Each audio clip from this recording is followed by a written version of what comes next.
Hey everyone, good evening. This is Chris from Simply Classic. Today we're sewing with leather. I know you've got to be super excited.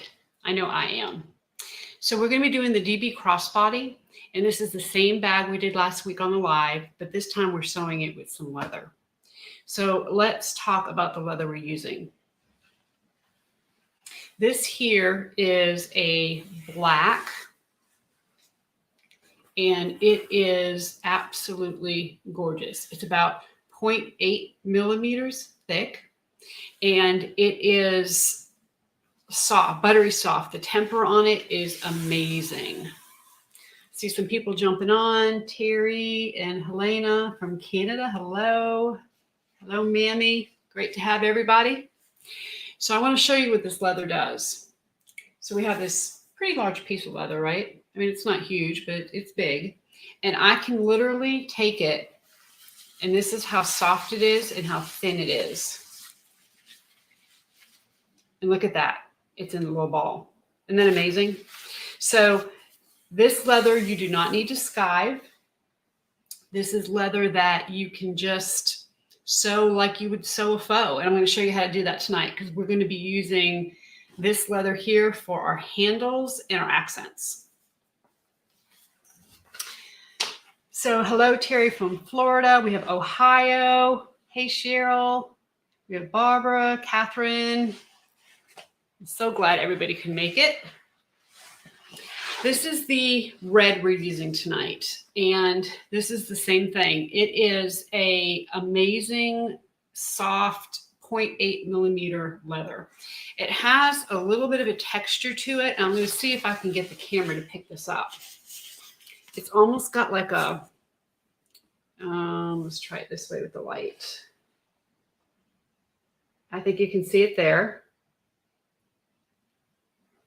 See, it's got kind of a little texture on it. And it is same thing, 0.8 millimeter, and you can just scrunch it up. The temper on it is very soft. So there is no need to skive this leather. You can use this just like you use any kind of faux or anything else that you might have. So this is what we're using tonight. This is going to be the main bag. This is going to be accents. And I'm going to add a little extra something to the bag. I got a little inspiration this week from the Simply Classic Inspiration group, and Michelle posted an amazing crossbody, and she had a little detail on it that I really liked. So I asked her if I could steal the idea for tonight, and she said yes. So that's what we're going to do, or something similar. So this red, let me just tell you, our live leather sale is Saturday at 3 o'clock. We do have a red, and it's 0.8 millimeters. Same thing. You can sew with it beautifully. It is not this exact red. It doesn't have the texture to it. It's just a solid. However, we do have maker's kits that we posted today on the website with this exact bag. So with the maker's kit, you're going to get enough leather in both the red and the black to finish your bag. You're also going to get zippers, zipper pulls, all the hardware, and lining. The pattern does not come with it because a lot of people have the pattern, and I don't want to have to include that in the price of the maker's kit. So if you're interested in that, I linked it below. Go ahead and check it out. That's on the website already. The other thing I want to tell you is that if you are going to go ahead and purchase the maker's kit, I suggest you use thread color 2455, and that's if you're using an industrial machine. You can use a Tex 70 thread. This is the Strongbond Amann Tex 70 thread that you can get from Sunny Sewing Machines, and I can link that after the video, but it's number 2455. Okay, and of course the black is just black. You can use any black you have, it'll be fine. So let's see. We have Darlene from Michigan. We have Sheila from Chicago. Sandy. Oh, wow. We have people from all over tonight. Super exciting. Okay, so I did a lot of this bag ahead of time because I just made it last week, and I know y'all saw me do that. So I'm going to, I did the lining, well, parts of the lining. I went ahead and put the zipper pocket in. And this is the barn red linen, and this is what you'll get in the kit if you get the kit. It's barn red that I saw on the website, and you can see I have that zipper overlay on there. It's the red. I also have this side. We have a pocket, and that's already installed. I have not done the zipper placket yet. We'll do that tonight. And I have not, of course, put the upper lining on because I don't have the zipper placket ready. The other thing I did, and I want to talk to you about, is strap. So typically when you have leather, you're not going to be full crossbody strap. Sometimes you can't even get enough for a full handle. This black was long enough that I was able to get two 30-inch pieces. So what I did was, I don't have my tape measure here, but I just took my tape measure and I stood up and I said, okay, I like my bag about hip length, and I brought that tape measure over my shoulder to see where 30 inches hit. And actually it would have been the shoulder, but anyway, it hit almost right on top of my shoulder. So a lot of times when you see these designer bags, you see that they piece these handles together with rings, different kinds of hardware. So for instance, we're using a rectangle ring tonight. So a lot of times you see that they'll put one on one end and they'll put the other on the other end, and they'll connect the strap like this. So when you see that in bags, it's a decorative element and it's a great way to add a little interest to the bag, but a lot of times it's function. Like they didn't have any way to make that strap any longer. So what we're going to do tonight is, I didn't want this rectangle ring sitting on my shoulder. So I took two, and I want to show you how this leather sews. So I haven't even started this strap yet, but I cut two 30-inch pieces. And then I went ahead and cut one of those in half. So what I'm going to do is I'm going to attach one of these strips, which is about right about 15 inches, to the bag. Then I'm going to put a rectangle ring. Then I'm going to put this long strip that we're going to use for the other strap. Then I'm going to attach this to the other end of the bag, and we're going to use a slide buckle to get all this together. So I'll show you how we're going to do that, but just know that a lot of times with leather, you have to come up with some creativeness, and we're going to use a rectangle ring for that tonight. Okay. So if you have any questions, be sure to ask them, especially about the leather. If I miss you, just ask again. I've tried to move my computer to a different spot tonight, so hopefully it'll work a little bit better for us. All right, so I'm going to move my camera, and we're going to go ahead and start with this handle, and I'm going to show you how this works. Again, 0.8 millimeter leather, and it's gorgeous. So let me move you over.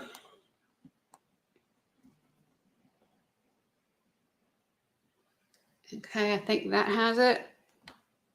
I'm going to start zoomed out so you can see what I do with this handle. And then as I start sewing, I'll zoom in a little bit. And if you need me to change the angle of the camera, do not hesitate to say so. See if I can get my light over here so you can see a little better. Okay. Hello, Sherry. Good evening.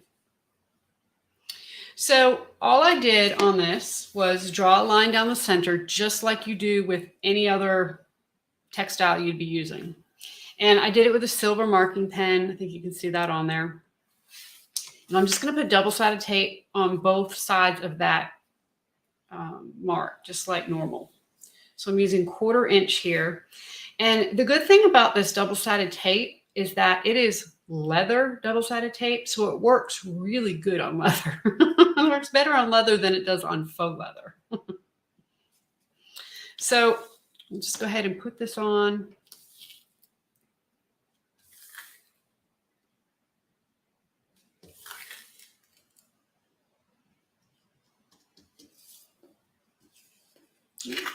a little bit.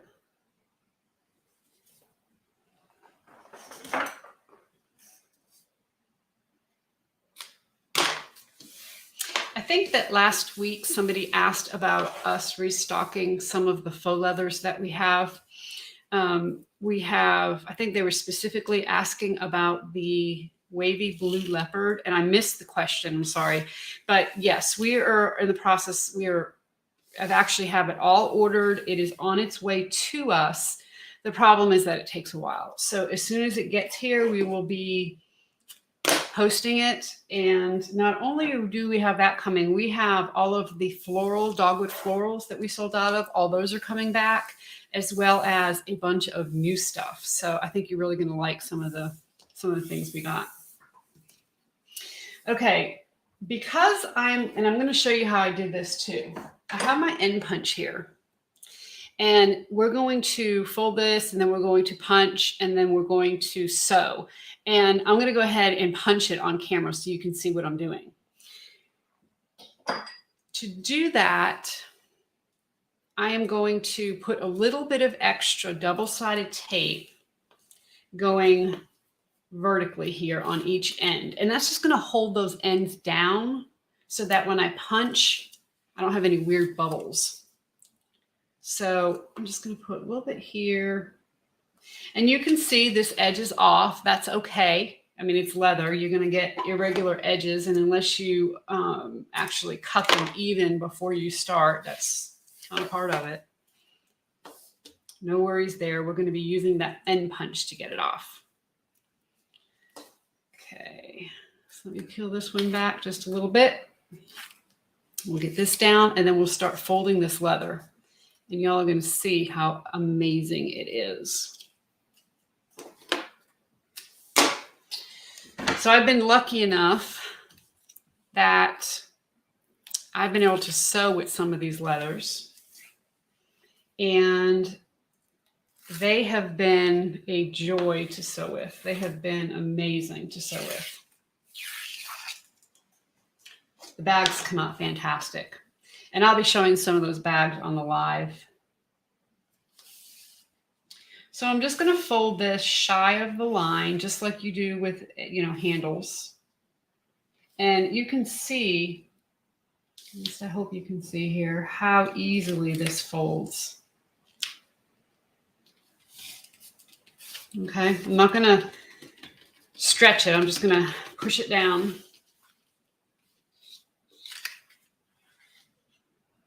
I'm going to do this other side.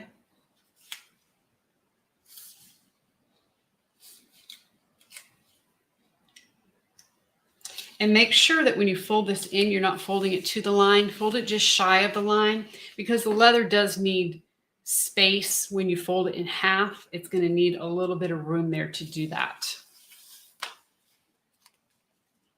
So leather is a little, I guess you'd say, denser than faux leather, which makes sense. So even a like a 0.8 millimeter piece of leather is going to feel thicker to you when you're done with the project than a 0.8 millimeter faux leather. Okay, like I've been finding it's a little bit different. It's nice. I mean, don't get me wrong, it's really nice. It's just, it's a denser product. It's denser, it's skin, right? So okay, so I have all that folded in, and now I'm going to just cut a couple little pieces and put them on the ends so that when I fold these ends in, everything's laying nice and flat.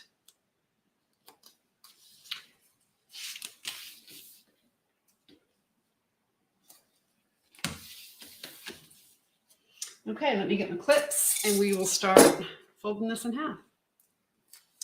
So you can do this. You can do this with faux leather. You can do it with genuine, real Italian leather. You're going to love it too.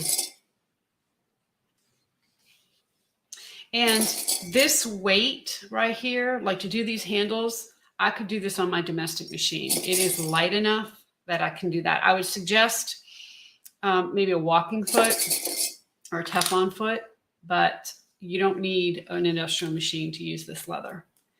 Now, some of the leathers we're going to sell on Saturday are a little bit thicker, and we're going to tell you what those are as we come across them and we sell them. You can download the spreadsheet from the live leather announcement link or YouTube video. There's a link down below there. So you can be looking at what you might like. And we do also have a slideshow of all of the different hides, all the different colors. We have a few hundred to sell, so we've got plenty for everybody if you're interested.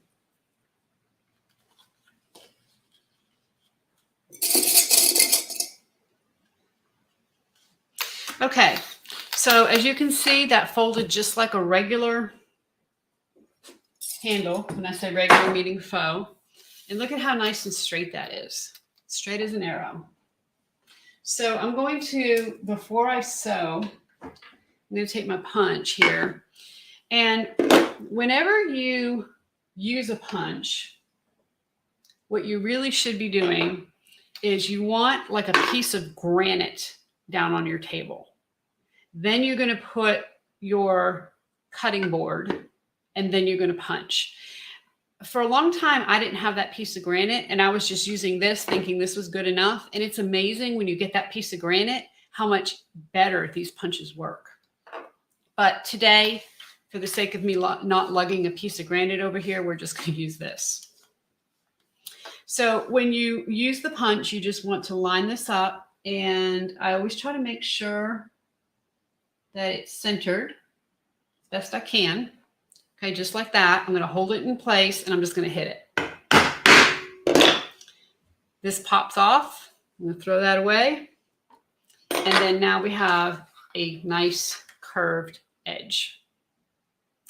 I found with this leather, once I sew it, I don't even have to edge coat it. I mean, it is absolutely gorgeous.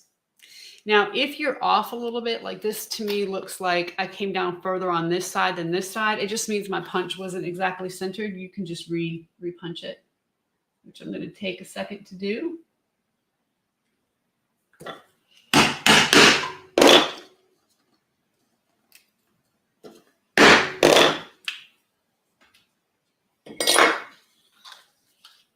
Okay, and then we do the same thing on this side.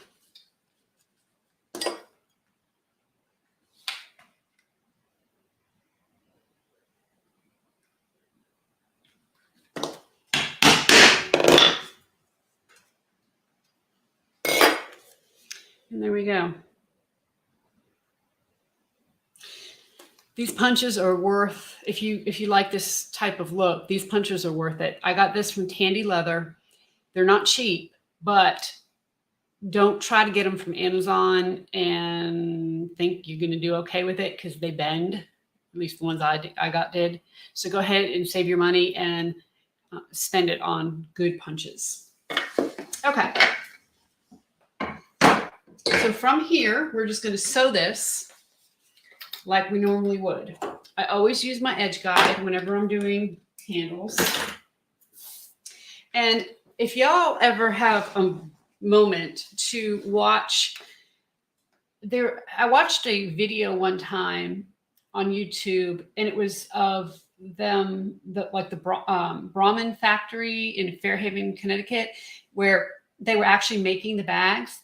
And you should see how slow they sew and how much they use these edge guides. So there's no shame in using edge guides, okay? I'm going to zoom you in. And let's see if we can get this going. Move you over. See if I can move the lights a little bit. We have our new space coming along, and actually I met with the electrician today and told him I need more light. So we're working on meeting with some specialists there so we can make sure that we have more light whenever we film. Okay, so I'm just gonna start this way. We start on a little bit of a folded edge here. I'm going to stitch down around this edge here, and then go course down my edge that's open, and then stitch around that edge and come back.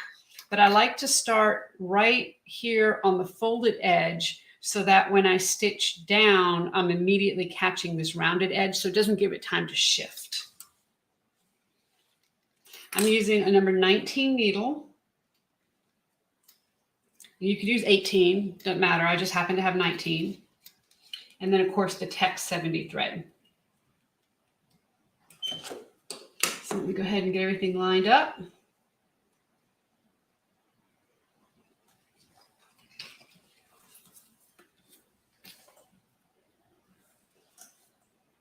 I'll try to move my hand here in just a minute. Let me get this going. And as you know, I always like to just hand crank around these edges. So let me do that here.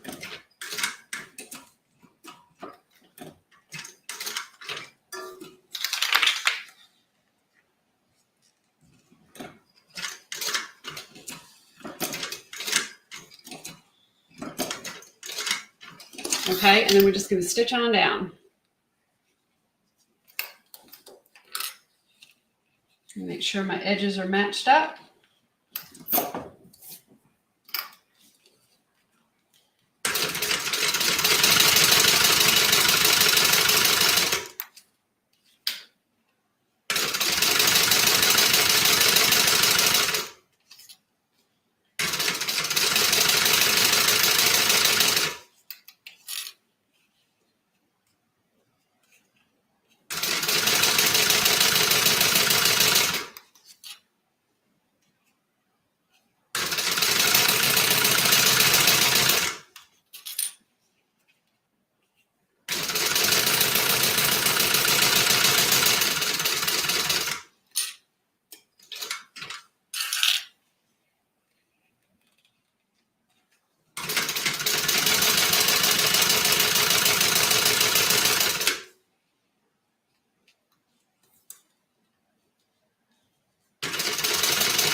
So as I approach this edge, I'm just going to go ahead and hand crank one more time.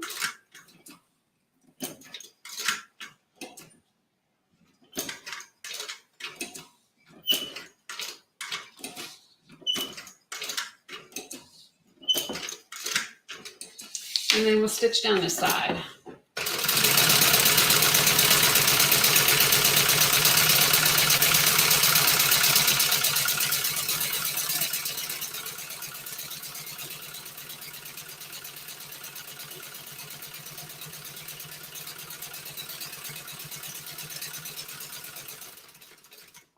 So I'm going to pull my threads through to the back. We'll tie them off, we'll burn them. And then this will be the edge. We'll make sure this is the edge that we fold back when we attach it. Chris, is your new space going to be a new building or a room? So we have a separate building on our property. It's a big, it's really a huge shop. And we are renovating half of that, and it's going to be down there. So if you come for classes, you'll actually be coming on our property, but it's in a separate building. It's not in our house.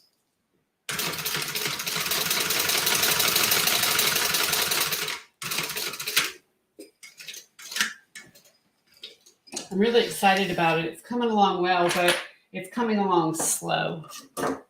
You know how construction is. It's always never moves quite as fast as what you want. But that's okay. I have to post a picture. I started posting pictures in the beginning, and I feel like not much has changed, but because it's just one big open room, and all they did was frame a wall against the existing wall, and that's about all. So, but they've been working at it. They've been working hard. And of course, plumbing and all that kind of stuff. That doesn't, there's no big changes with that. You just see a pipe. So, okay, so I'm just going to burn the edge here.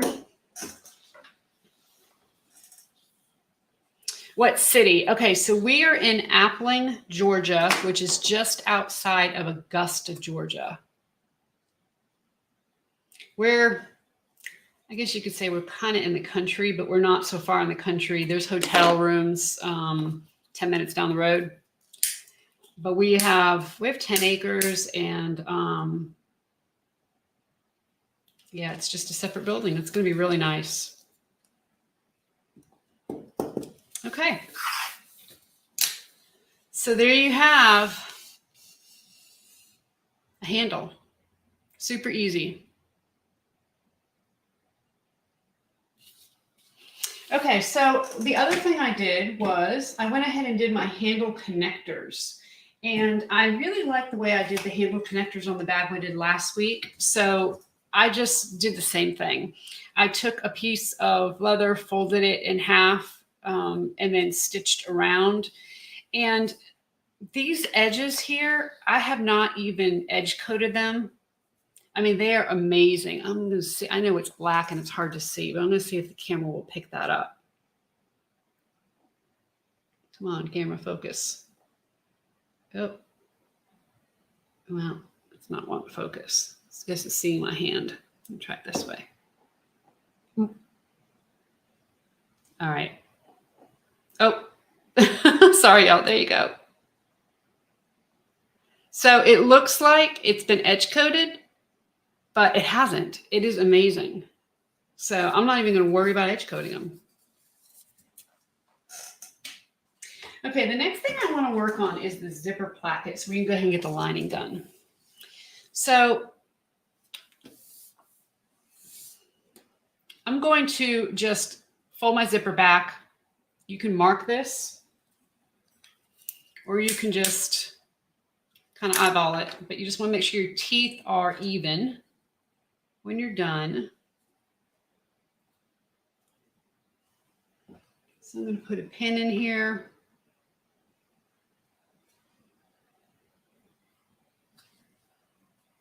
Do the same thing with this side.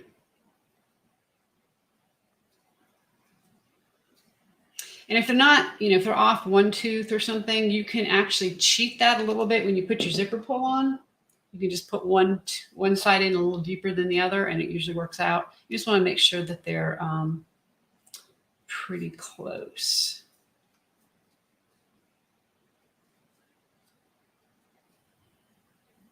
And then from here, we're just going to tack these in place.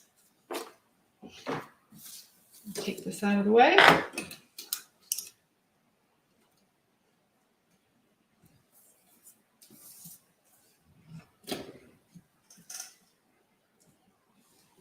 If I can pick up my thread here, I'll hold it. There we go.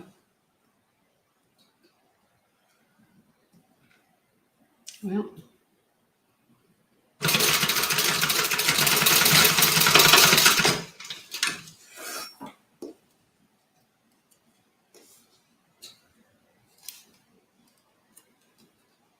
and we'll tack the other side.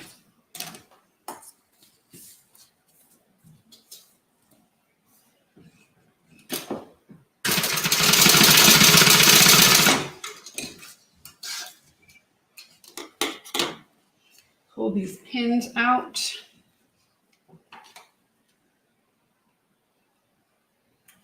Cut all these threads. And since last week's live, I've done several zipper plackets. They're just not my favorite thing to do, but I've kind of come up with a way that works for me to help get over some of the bulk. And it comes down to hand cranking the machine, but it works. So we're going to do that tonight. I'm going to take all my pieces here. And hopefully you saw the video that I posted earlier this week where I cut this leather. Kind of showed how to square it up and cut it and how easy it is to cut. I mean, I just cut it with my rotary cutter and a ruler. So let me get tape on here.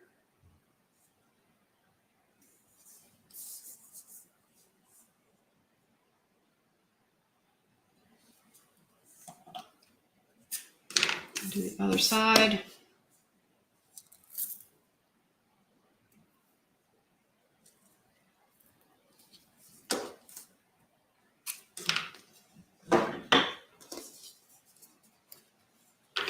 And then we'll cut this back.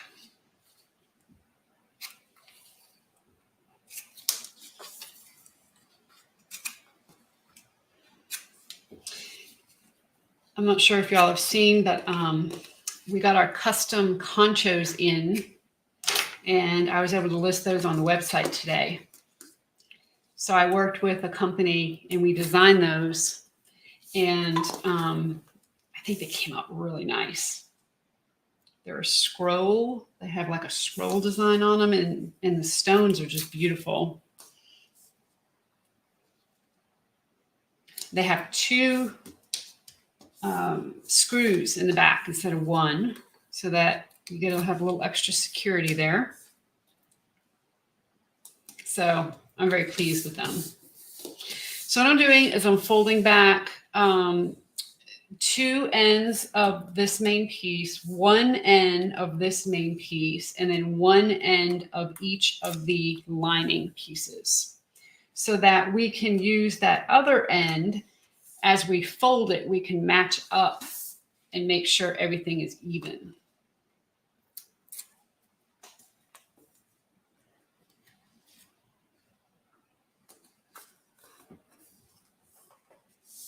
Okay, so now let's use some 1/8 of an inch double-sided tape.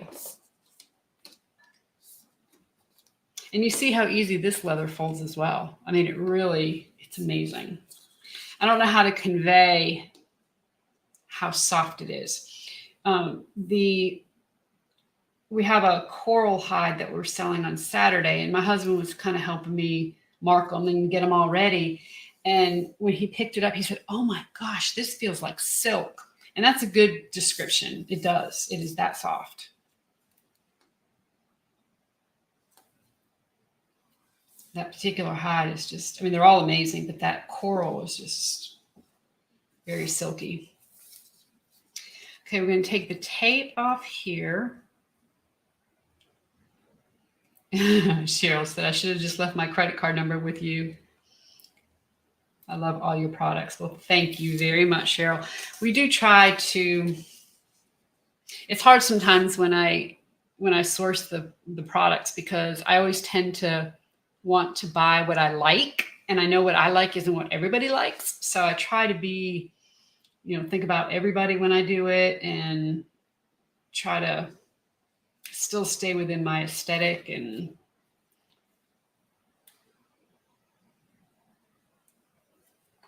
so I'm just going to lay this tape on here. I'm not pulling the tape. I'm just laying it down. And I've tried to put the teeth just below the fold here. Okay. It's about maybe a little more than 1/8 of an inch below.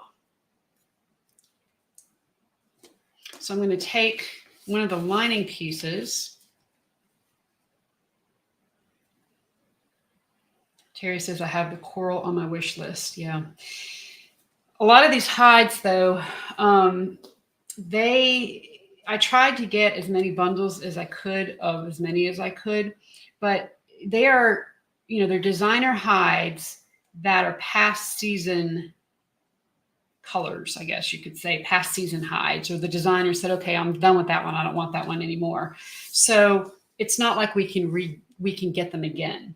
We can get more hides, but they're not going to be these exact hides. So just kind of keep that in mind as you're looking through the list and looking through the sale information, is that once these are gone, they're gone, and we're not going to be able to get these exact ones back again. Okay, so I have that on there, and I like to stitch from the back because I have less bumps to get over with the teeth, and I'm going to stitch 1/4 of an inch.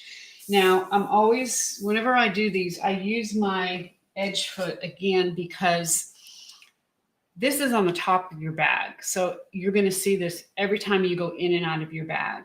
And if this stitch here, if this one is crooked, you're never going to be able to get it straight. It's like the base of the zipper placket has to be straight, because if step 1 isn't straight, step 2 is definitely isn't going to be straight. So I always try to make sure I use this, and just to just to double check, make sure I'm in line here.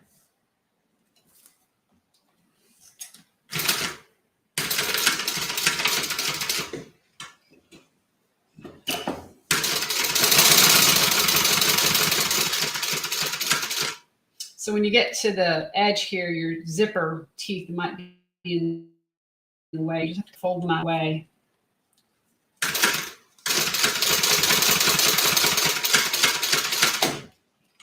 And at the very edge here, I am going to take this off just to finish it up, because these teeth are in the way.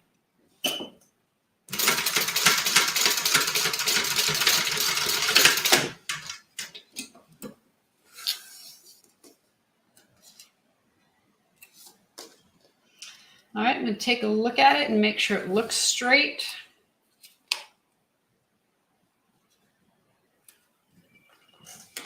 Another Italy trip, yes. My husband is so funny. He's hoping we sell out like right away so we can go back. Which I wouldn't mind that either. Although I said to him the other night when we were going through the hives, I said, oh, I hope this one doesn't sell. I really love it. And then we'd flip a few and I'd say, oh, I hope this one doesn't sell. I really love it. And he's like, Chris, you can't keep them all. I know. But they're just so beautiful. I think I'm running out of fluid here. There we go. It's going to burn the edge of my zipper. Looks good. So I'm just going to fold this out of the way.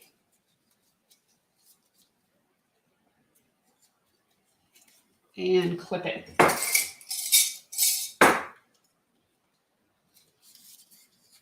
And kind of pull and fold. And look at how nice this leather's behaving. One thing about the leather that I've been finding, and this is typical, is you can kind of form leather. So what I mean by that is if you want to,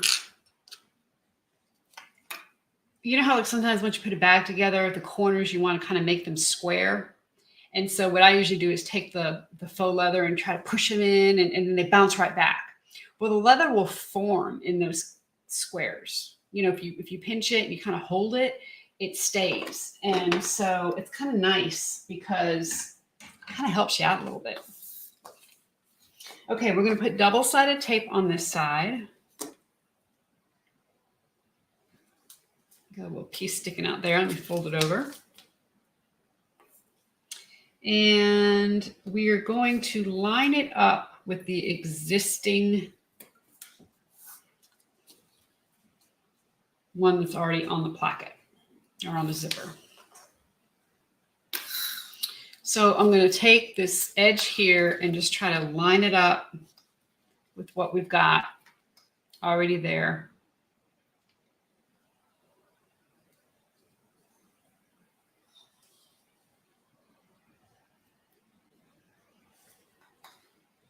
And then just lay my zipper down.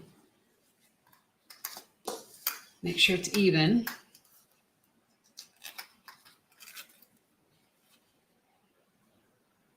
I want that zipper, the edge of the zipper right on the edge of the placket.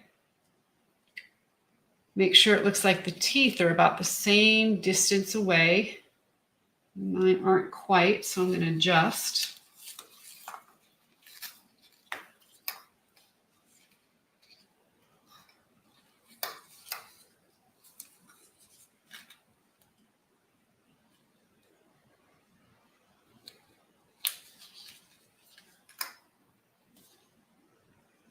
Okay.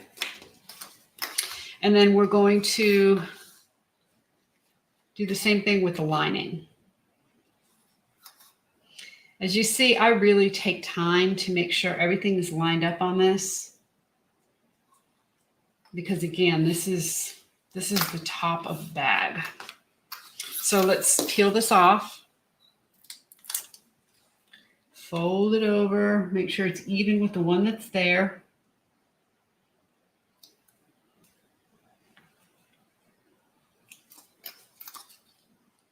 Okay, and then we do the same thing with the lining.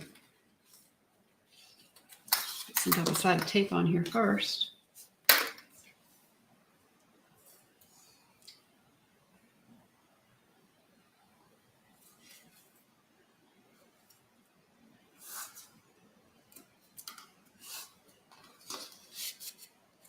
And if we go to Italy again, I am sure the Italians are going to be happy to see me back. I was not shy in spending and getting a bunch of good stuff. So, all right, I'm going to line up this side.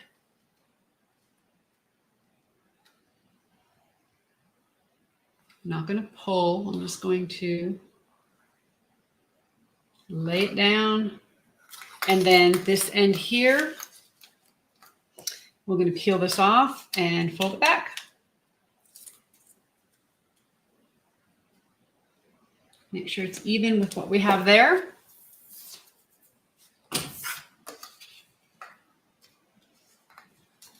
All right, and starting from the back again, sewing from the back of the zipper, I'm going to go ahead and stitch this on. So since my teeth are right here at the end, I'm going to take a few stitches to get past, and well, I might even be up. Yeah, I can line that up. There we go. Okay.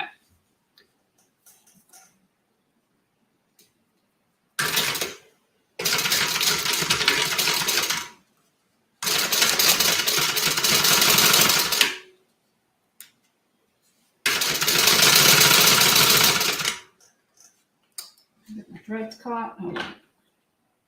There we go.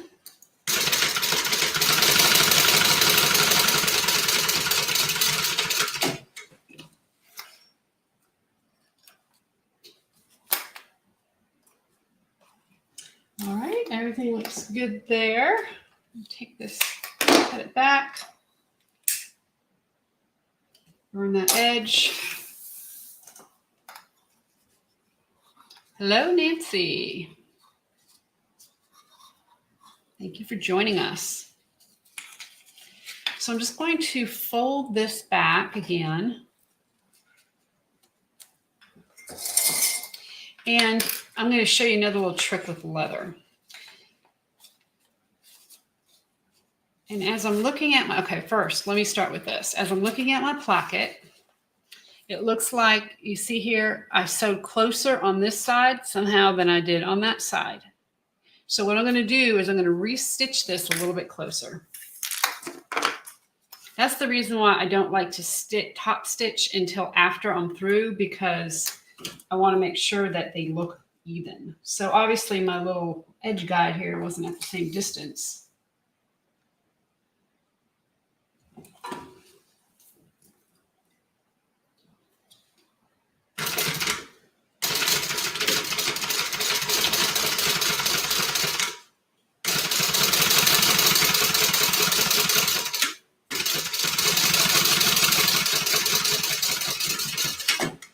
So I'm not taking it apart. I'm just going to restitch. And let's see how I did on that one.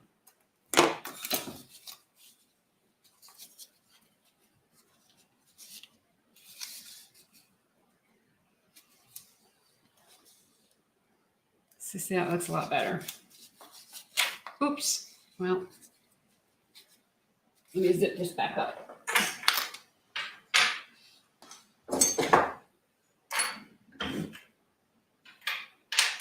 Well, I have a pole here somewhere.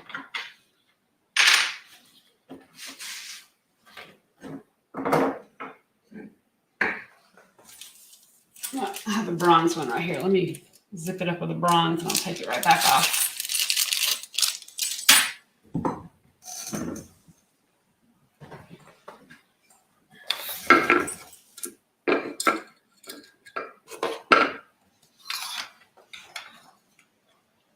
So for those who have asked about these zipper pulls, we're actually in the process of making some. And we're going to list them on the site. And we're going to bring some with us to Tennessee and then to Florida too. Because we're going to be at SME Florida, as well as Tennessee. All right. So this is looking better.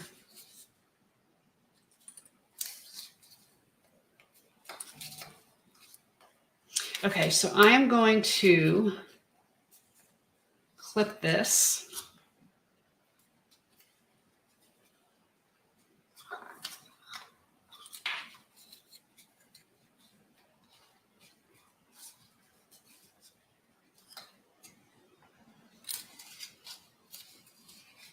Yeah, Cheryl, I remember you said, if we can put them on the website, that'd be great. And so we're going to do that. I talked to my husband and he said, sure. Okay, I'm going to, usually I would do this on granite, but I'm going to take my little block here. And I'm just going to hammer this bulk right here. You can hammer leather. And actually, a lot of times it's suggested that you do. So that's just going to help with the bulk. So I'm just going to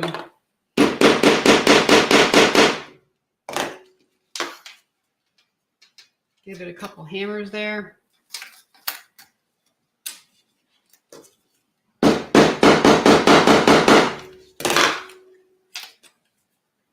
It's really amazing how it works.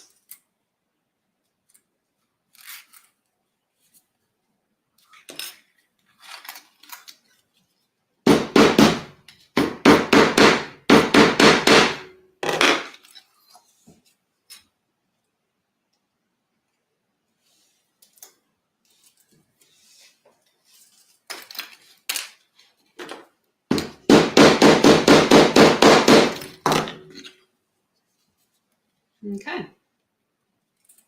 So now it's all kind of hammered down. I've gotten some of that bulk out. Let me clip that. So now we're going to top stitch.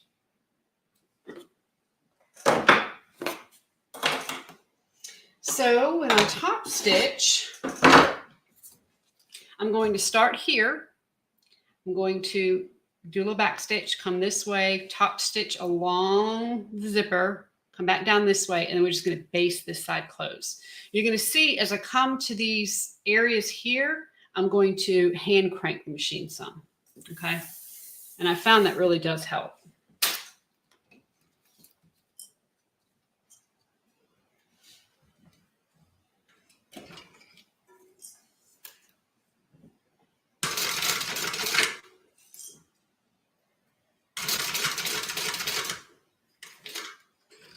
All right, so we're going to get right to the edge here.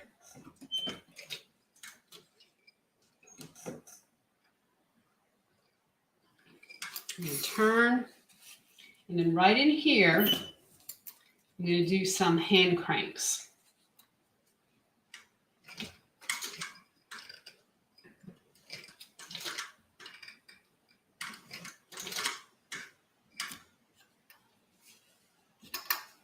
Okay.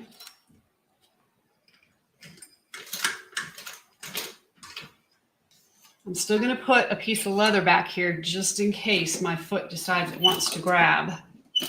And then as I'm sewing down here, I'm going to be pulling this zipper apart. Okay, so I'm just going to be kind of putting some pressure on it to pull it apart.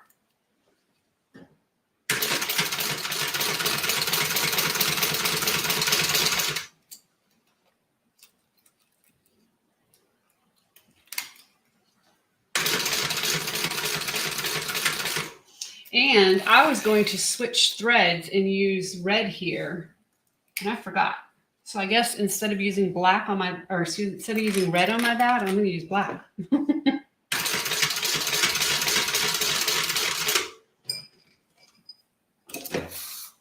right, and take one more stitch.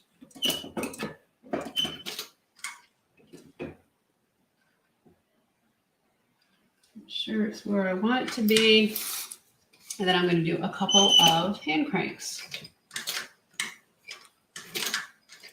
And if you do this, I do suggest that you take your foot off the pedal, which I do always whenever I'm hand cranking, because I do not want to accidentally stitch and either stitch me or stitch something I don't want to. Okay, now I'm going to come down this side.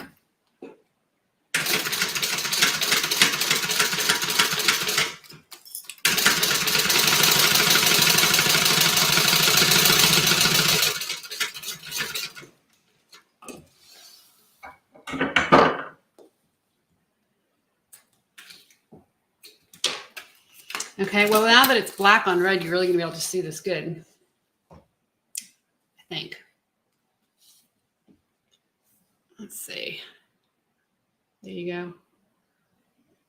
Hopefully you can see that and see that it is really good, even over these bulky areas. Okay. So now again, remember, this is leather, y'all. This is this easy to sew.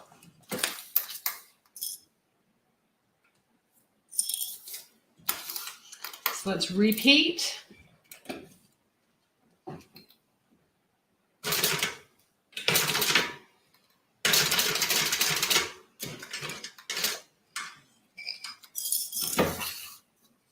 One more stitch.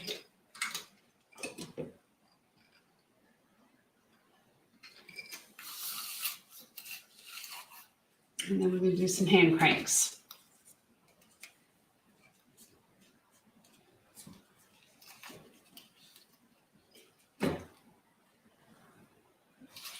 I'm thinking this is still not lined up. Let me come a little bit more.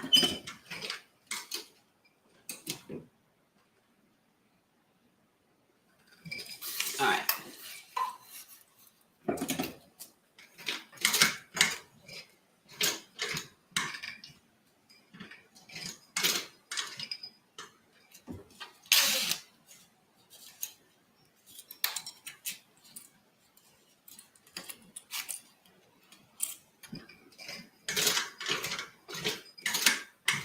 Okay, so it should be good to go now. I'll put this back here just in case. So remember that the DB Crossbody is April's inspiration bag of the month. If you post a completed DB Crossbody on the Facebook group, your name will be put in a drawing to win a $25 gift certificate to my website.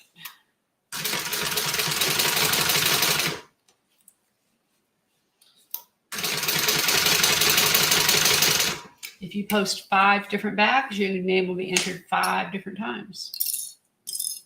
And I don't know if Vicky's on here, but Vicky has been posting like crazy. She loves this bag. She does a great job with it. I told her she was a crossbody maniac, and she said, yeah, I have 3 more cut out. And she's already posted like 4 times. I love it.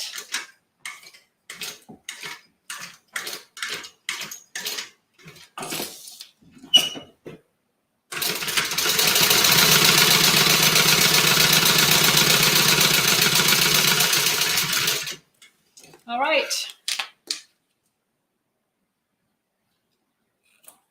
So we're done with the placket. Looks great. So I'll take my bronze pull off here since I'm using nickel. And we're going to fold these in half and we'll attach them to the lining.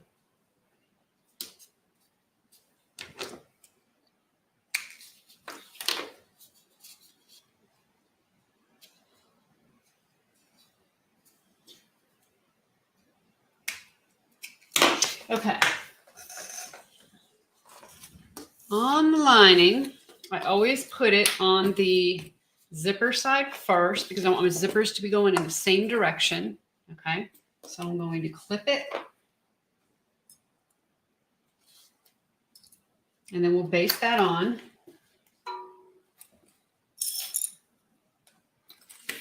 We'll do the same thing on this one.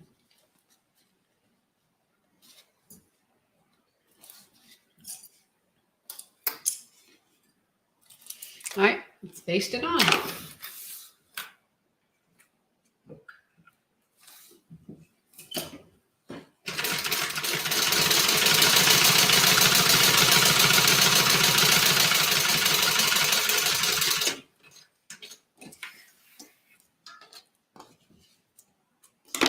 Do the same thing with this one.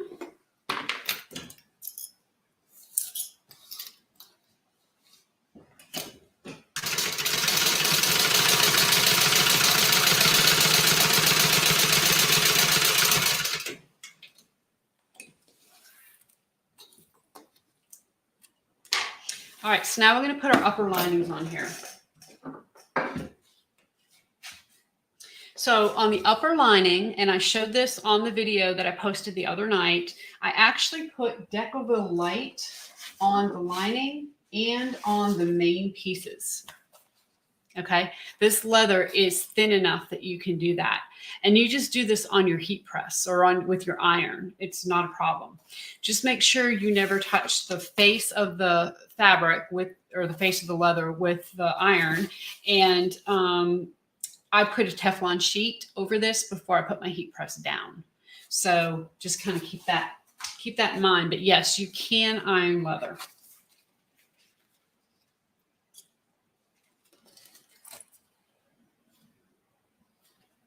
So I'm just going to clip this and we're going to stitch, and then we're going to turn it and top stitch just like normal. Haven't done anything different yet.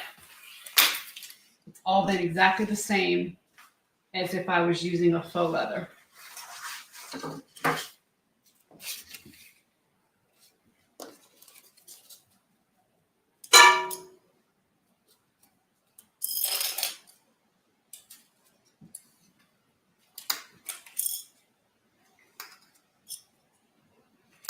Okay, so we're going to stitch and then we're going to top stitch.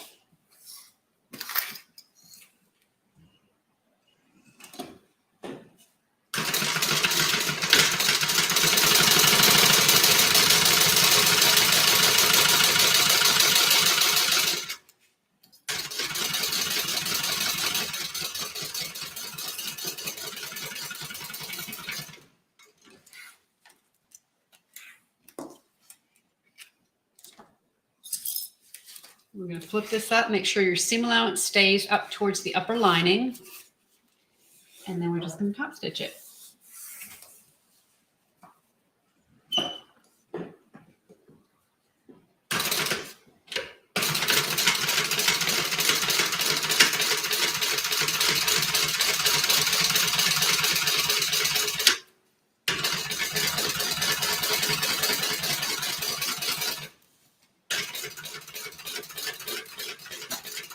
Now right here, as I'm changing and I'm going from kind of a thick area down to a thinner area, that's where my foot might catch. So I'm just going to stick this extra little piece of leather back here just to make sure I don't ruin my project.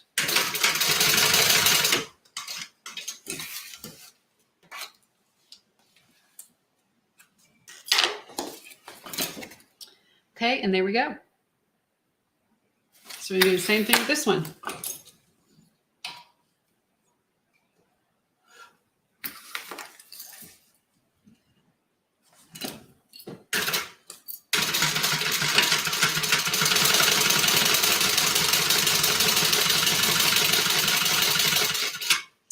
And I almost forgot my key fob. Let me stick this in here.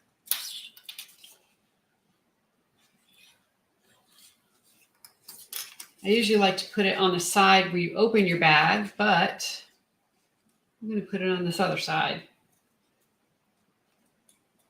Actually, looks like I need to press my rivet in. I forgot that. Let me do that real quick.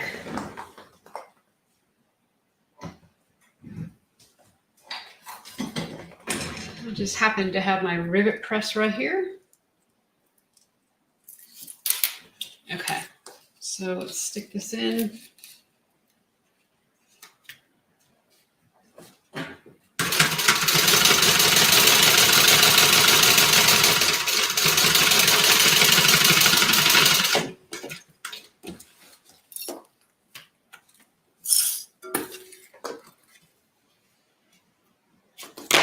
All right, then we're just going to turn this to the top. Make sure your seam allowance stays up here towards the upper lining, and we're going to top stitch.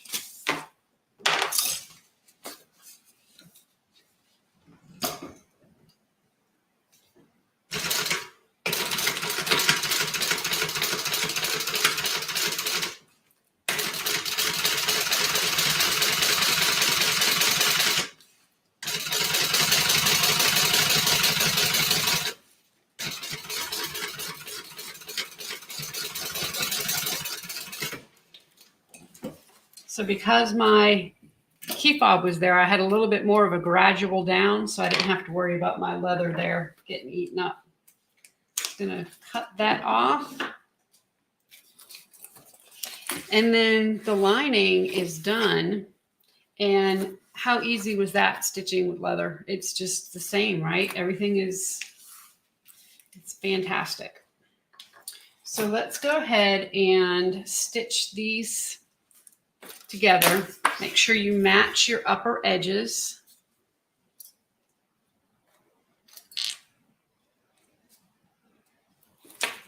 Mine are not exactly matched. Let me match them. There we go. And we're going to keep the bottom of the bag open because that's how we're going to turn it.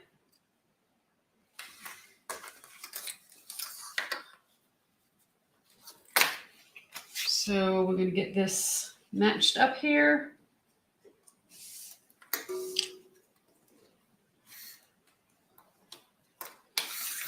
Okay, I'm going to start right here where it's really important for me to match my seams. I'm going to back stitch up to the top and then come on down. Since this was cut from measurement, I am going to increase my seam allowance as I come down because I want my lining to be nice and snug. So come in here, back it up.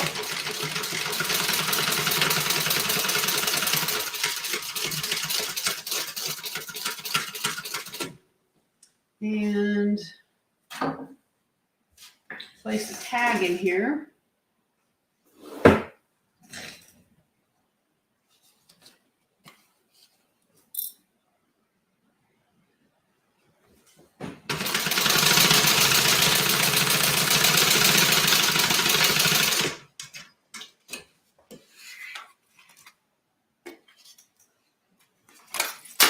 And do the same thing on the other side. I'm just going to flip it over so I can start at the top again.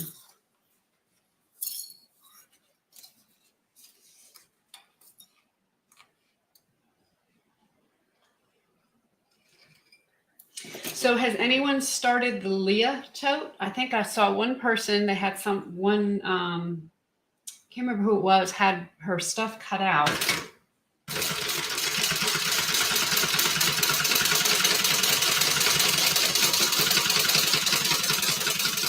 A lot of you bought the patterns, so I know they're out there. I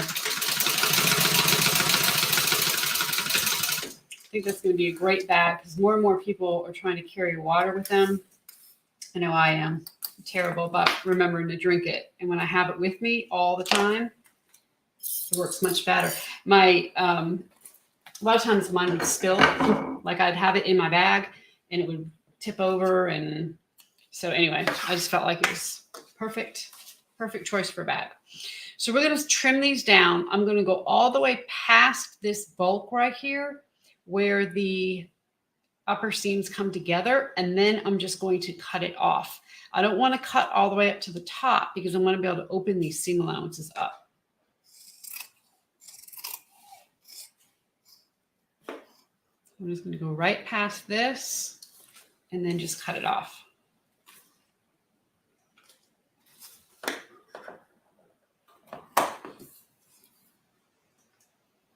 I'll do the same thing over here.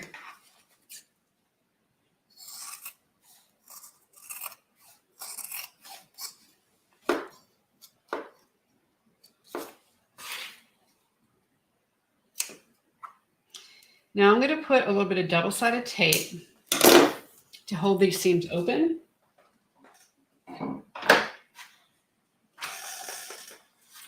Since leather and double-sided tape works beautifully together, that'll just be one less thing I have to worry about. So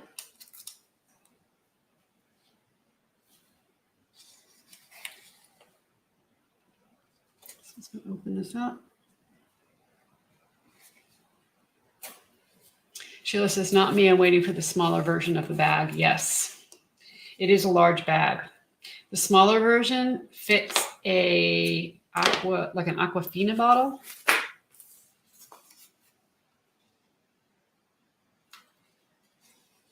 And it has a pocket in the front. It's a crossbody.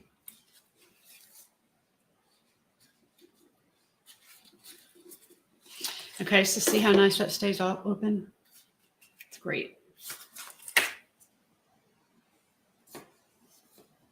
So we'll put a little bit more over here. And then we start working the main bag. So on the main part, I went ahead and cut my opening out for my zipper. So that will be the first thing we do is put the zipper in. I didn't put any kind of decorative accents or anything on it because of what I'm going to do to the other side of the bag. I'm going to add something over there. Cheryl says, I have to make myself a Leah. My sister-in-law immediately claimed my tester bag. Cheryl, yours came out beautiful. I love the floral on it. I mean, it's just amazing. I had a prototype that somebody local asked me if they could buy, and so I sold it. And she said that everywhere she goes, people are asking her, where can I buy a bag like that? Where can I buy a bag like that?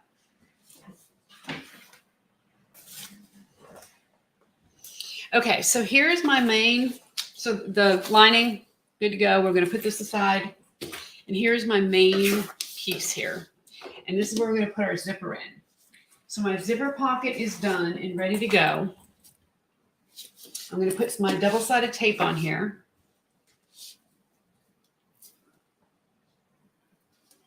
We're going to put this in, stitch around, and we are going to close the bottom of this bag.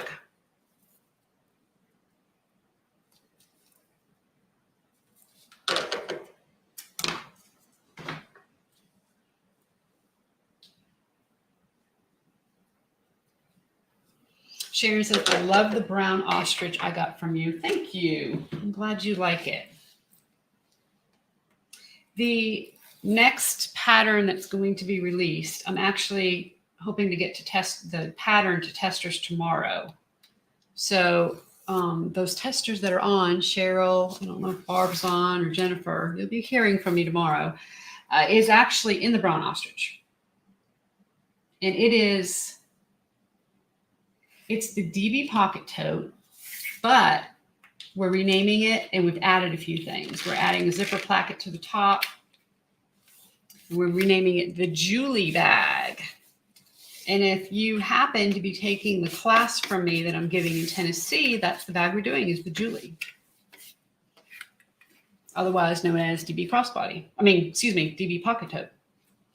Okay, so I have that nice and centered in there. I'm just going to go ahead and stitch around.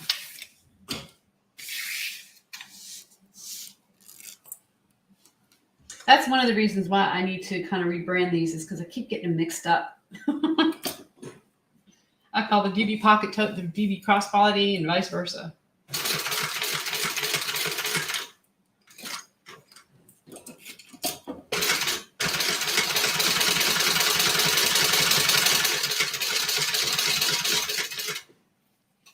All right, let me get right here to the edge. Turn this around.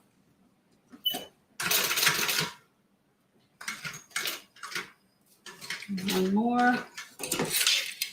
And I am going to pull my threads through to the back because I do not want a top stitch to be showing here.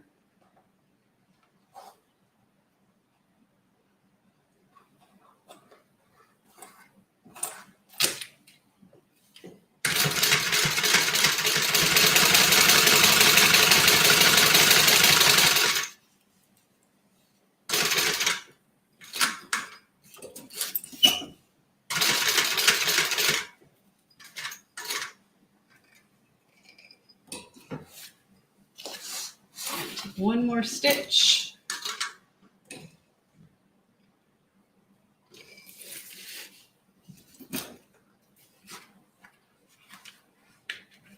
Make sure my zippers are together here and come on down.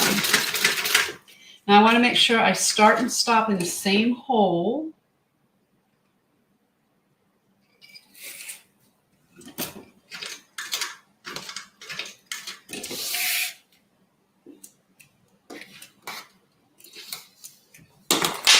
We'll tie this off and then we'll just burn the edges.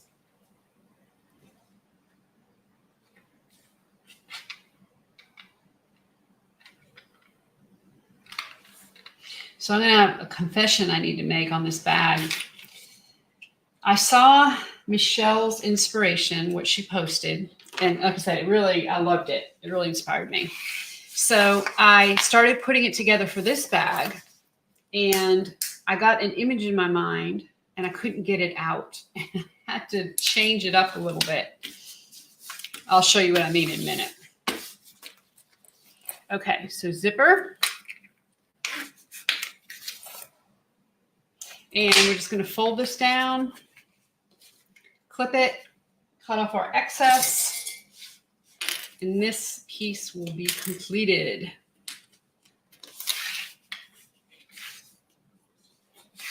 So trim this off. Whenever you do a zipper pocket this way, you're going to need to trim about 1 inch, sometimes a little more.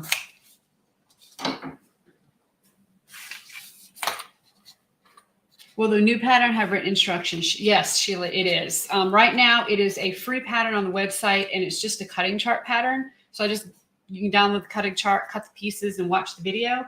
This is a remake, I guess you could say, of that, and I'm writing instruction for it. So yes, it will have written instructions.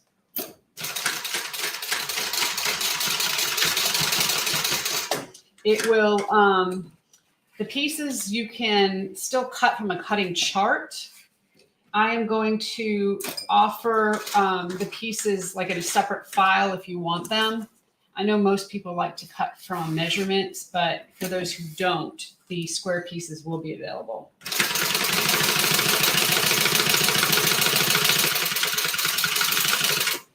So what will happen is once you buy the pattern, there's a coupon code in there that you can download the square pieces and use the coupon code, and it's free. You get your money back there. There's no charge. Okay, this one's closed. I should have kept sewing. I was too busy talking. Let me do that.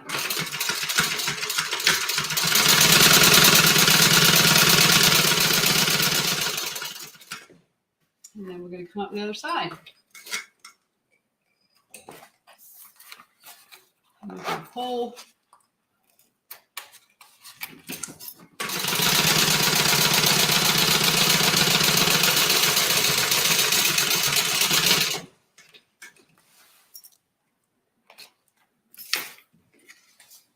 Okay. All looking good.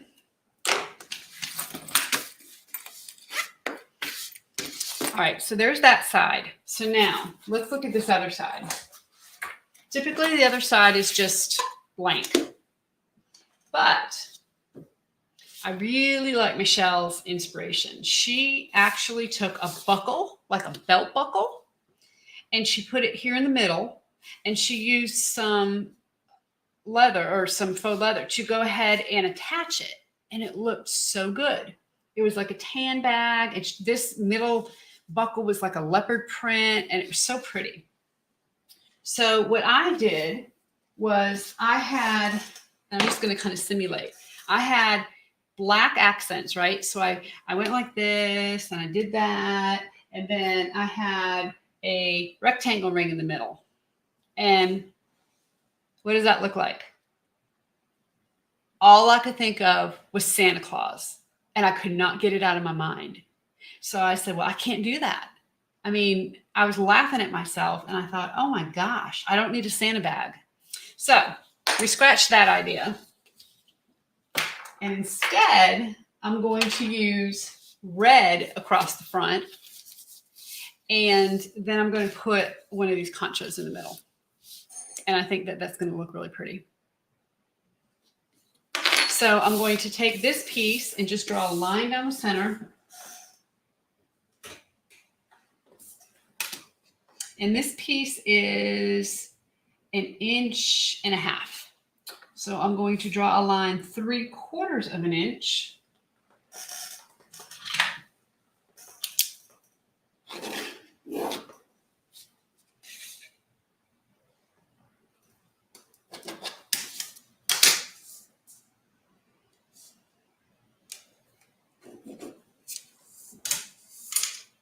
And then I'm going to put some double-sided tape right down the middle.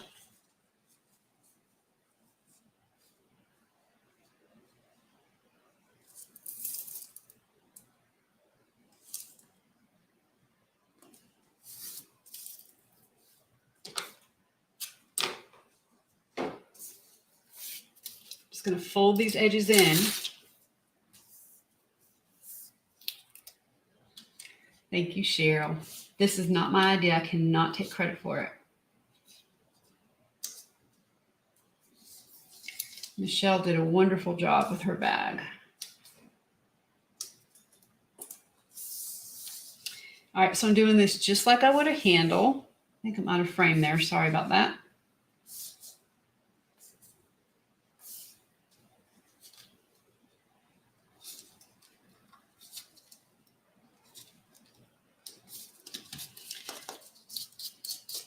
And then I'm going to measure down.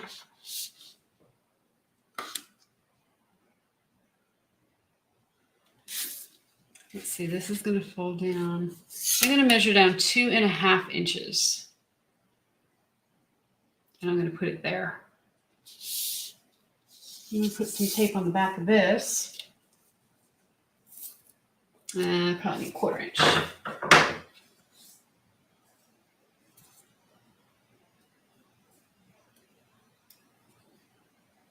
And then I'm going to ask you what you think on this honcho. I've been kind of going back and forth as to which one I want to use.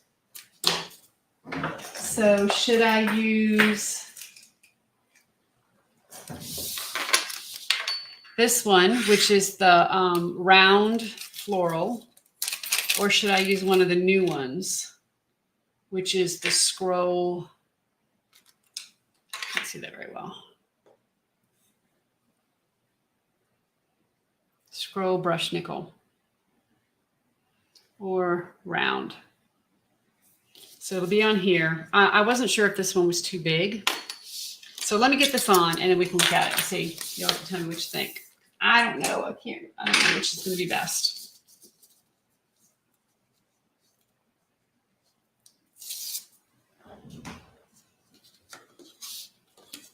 Hi, Lisa.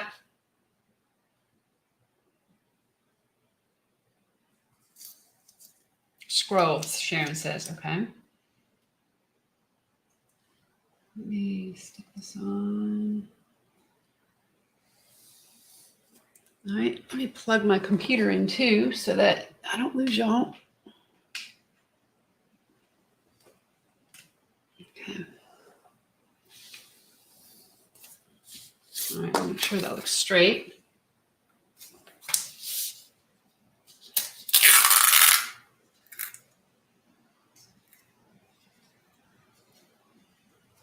Isn't it amazing how this leather folds? I'm just like, Barbara says, I like the new one. Terry says scroll. Okay.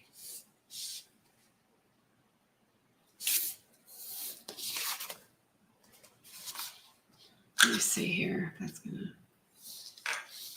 got a little bit of this right here that's looking like it's not folded right, but it looks like it is folded right. Definitely don't want it to look crooked.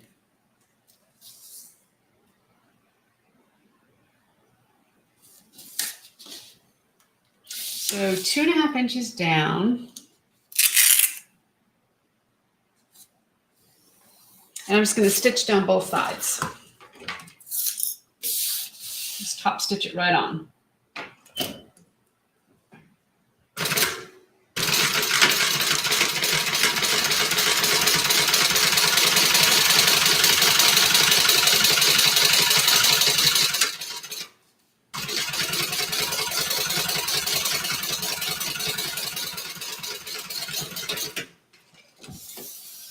And do the other side.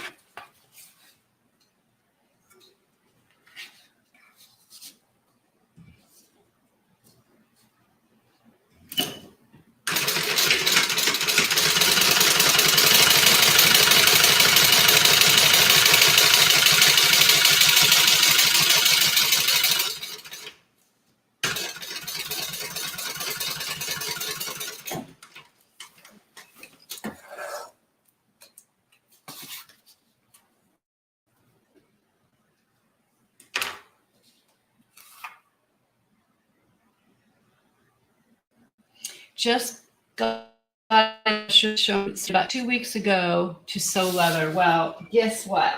We have got what you need. It's exciting.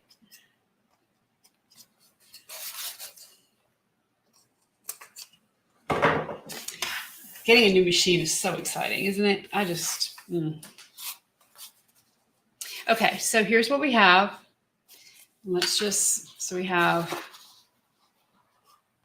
this or this, which we could do it like square. We could do it this way. Because these stones in the middle are oval, they're not round. I think that the oval going the same length as the bag looks better than the oval going, well, I don't know. That looks pretty good too. Still the scroll, okay? Anybody else? So these have got, like I said, two.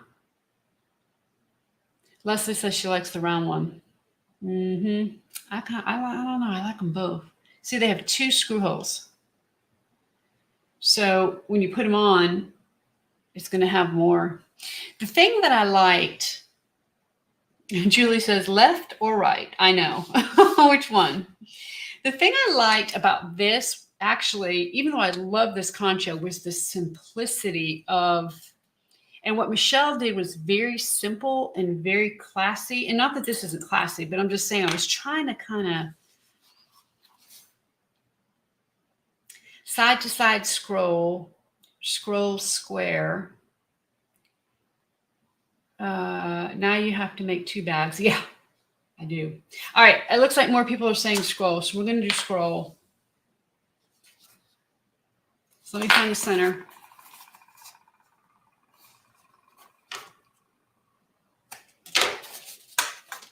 And I'm actually going to draw, let me find the center of the bottom too.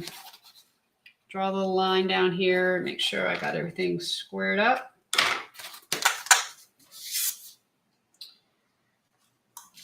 So,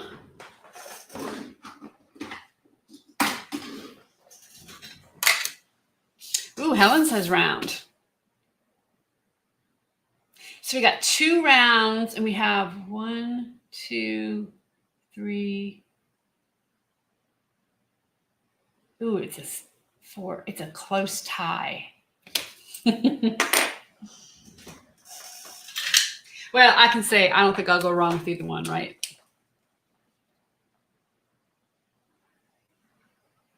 Okay, so the center is right here.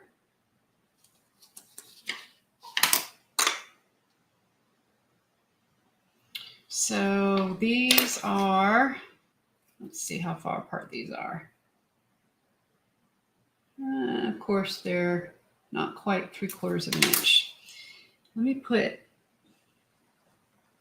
just kind of center this and then push it down. And I bet you that will make enough of an impression that I'm going to be able to see. Yes, it does. All right.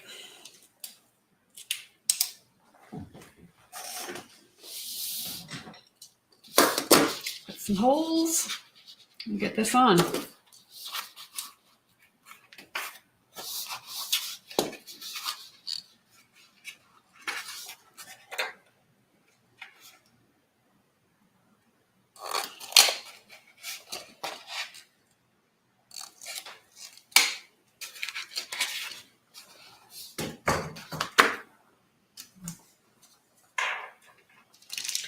All right, so of course you're going to get some screws with the conchos. Let me go ahead and get my little screwdriver.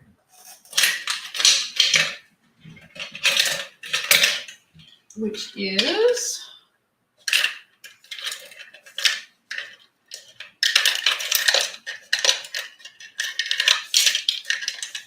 not in its place, of course. Hold on just a minute. Let me see if I can find a screwdriver. Oop.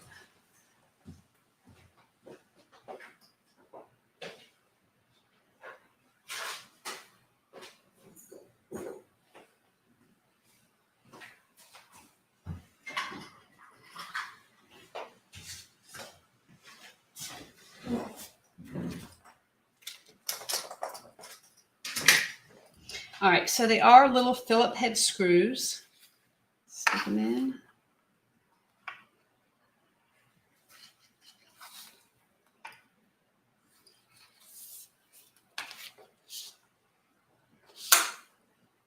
And then line this up and we'll get it screwed on. Helen says they are both very pretty. I bought your conchos and love them. Thank you. Conchos are hard to find, I found, which is why I went ahead and designed some because, all right, my holes need to be bigger because you can find a lot of them that are kind of Western looking, like for saddles and stuff. But I was having a real hard time finding some that I thought were, classy for a bag. So that's the reason why I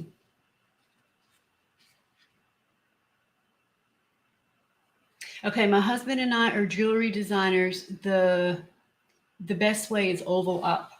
Uh-oh.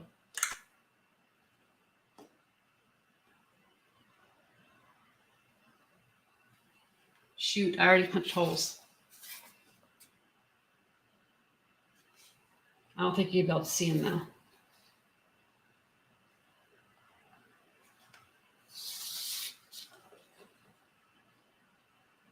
I don't think you can be able to see them. All right, I'm going to do oval up. I'm going to repunch these holes.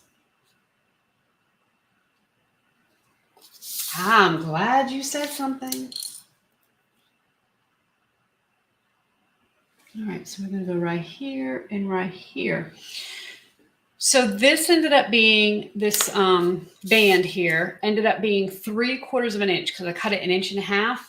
The space between here is about 3/4 of an inch. So what happens is that it's going to actually kind of hug this band and it's going to work out really good. So I'm going to cut a hole or punch a hole right, roll the leather right at the beginning of this band. Okay, and do the same thing down here. All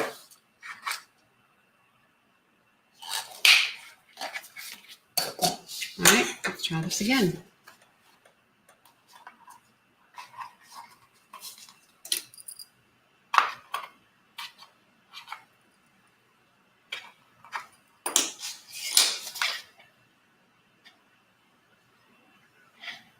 So does anybody have a cutter, one of these that they really love?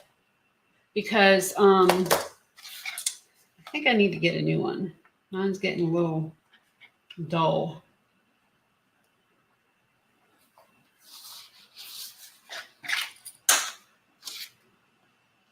All right, try this again. Looks like it's going to fit in there perfectly. Now, sometimes I put a little bit of Loctite on these screws just to make sure they don't come off, come unscrewed.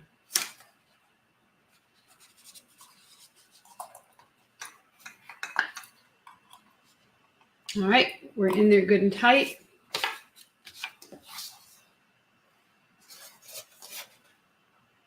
So the oval is going up. Isn't that pretty?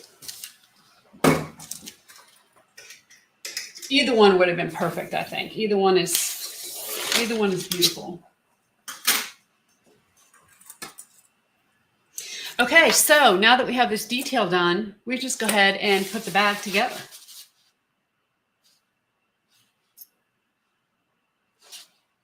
So we're just going to put right sides together. We're going to sew these side seams. I'm going to make sure my tops are matched perfectly. If you ever have a situation where it's off a little bit when you go to match your side seams, make sure you match your top perfectly, and usually your bottom you can kind of cheat a little bit, and if you have to trim off a little bit here, you can do that in either corner or at the bottom. Okay, so let's get this sewn.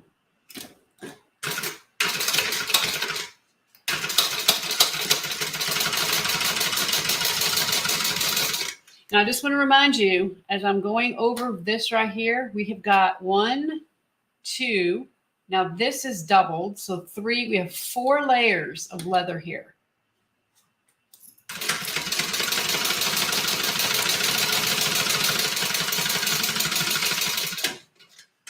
And it does not miss a beat. That's how thin the leather is.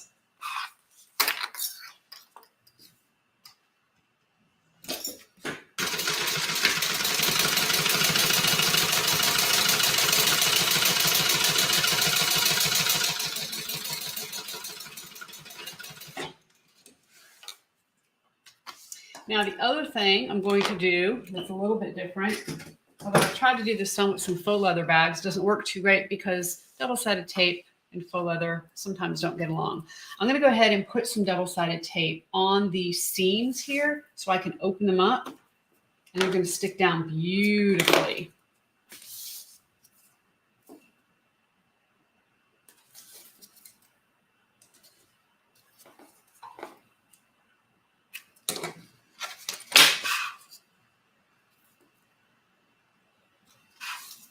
You can glue these as well, and usually leather makers or you know, when they make bags, use like a barge cement, something like that. When I glue handles together, that's usually what I use as well, and it works pretty good. I will do a video on using that in the future. Okay, so we're just going to open this up. And stick it down. And then, of course, here you can use your roller. If you know what I'm talking about, mine's over at the other table, but basically the roller that you can kind of roll along here and get these seams good and open. You can use that here. Now, because I just basted that that piece on the front, I'm just going to cut my seam there and then just cut this off so that it's not sticking out.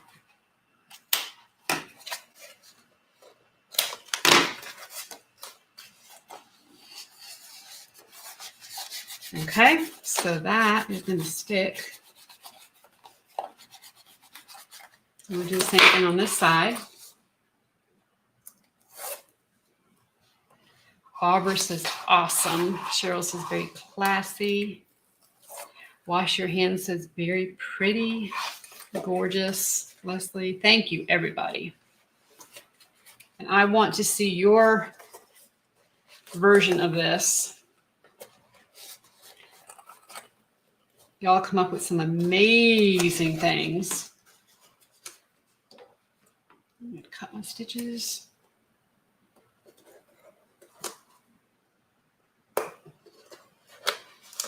going to cut this off.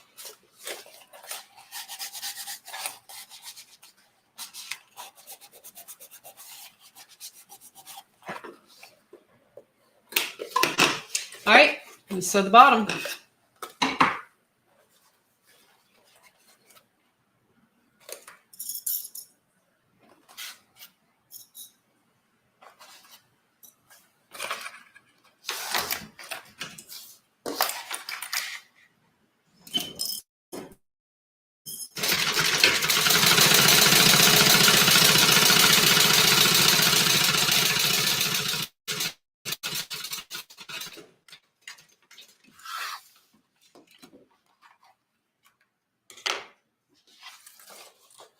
Now you could put some Decaville Heavy down in here as well if you want to. I don't think I'm going to on this one. The leather's a little, like I said, a little denser, and I think it's going to be okay.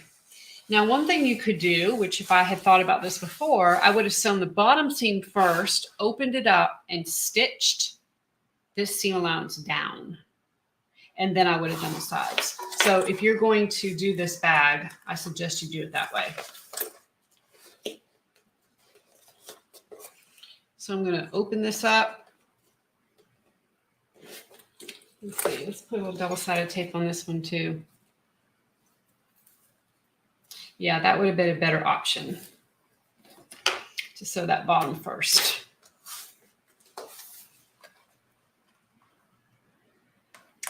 Let's see. Juanita says, do you ever double stitch your bags? I do sometimes. There's a theory out there that if you double stitch your bags, you stitch once and then you stitch about 1/8 of an inch away, that the stitches won't pull and you won't see the stitches from the right side. I've tried that. I don't necessarily get that result. I'm not saying it doesn't work. It's just for me, it hasn't really worked. So I don't know if it's just like user error, if I'm doing something wrong. I don't know. I find that a smaller stitch does better than,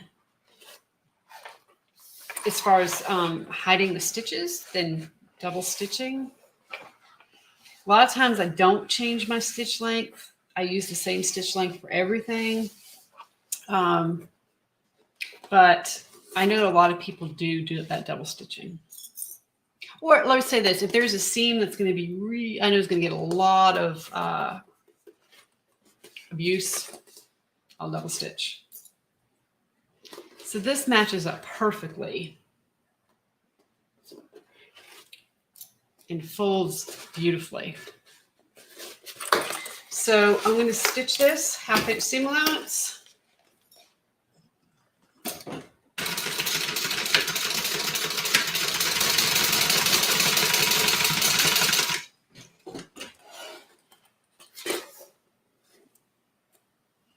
Do the same thing on the other corner. We're going to turn it.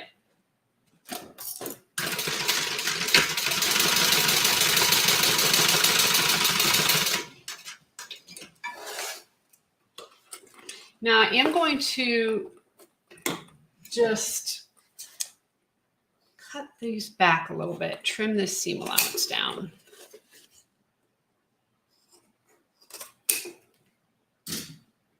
All right, let's turn it.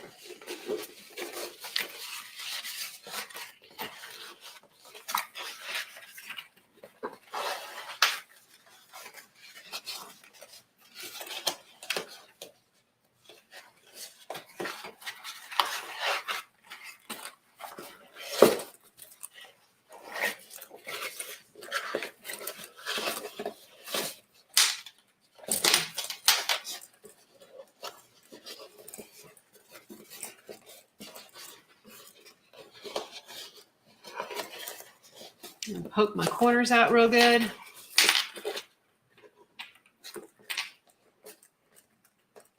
Pinch this together. That's one of the things about leather you can do, kind of pinch it. I could even hammer this a little bit. I'll do that. I'm just going to hammer it right on my table here.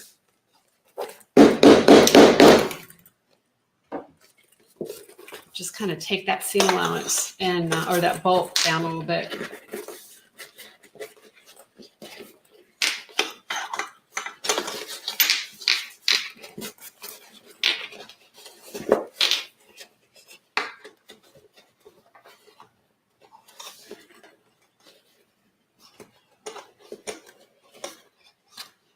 All right, I'm going to take and form this.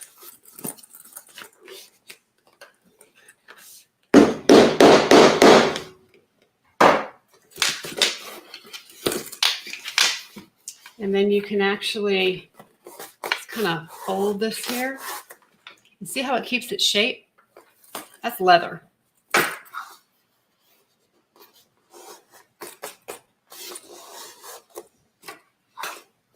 You can kind of form this side seam.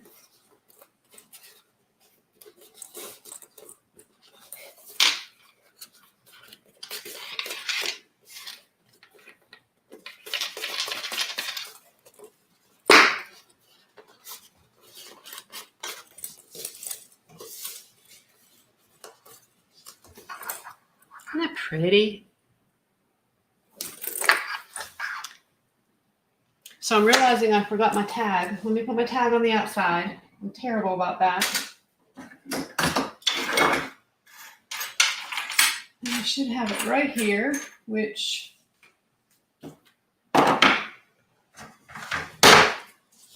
lining.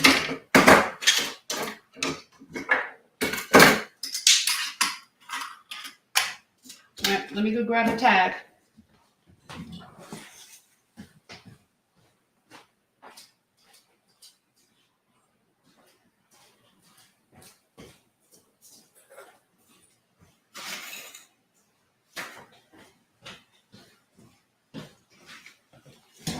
I try so hard to make sure I have everything I need before I start these videos. It is amazing how it gets away from you. So I think I'm going to put my tag on the other side. I think it's gonna clash a little. I think I'll put it here.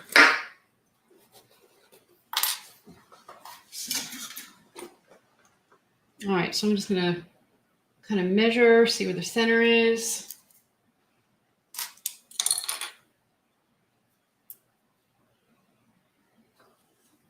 I could put it up higher. There's so many places to put a tag on this bag. It's actually pretty cool. But then I gotta remember to take my pocket out of the way so I don't cut a hole in my pocket. Let me just keep it down here.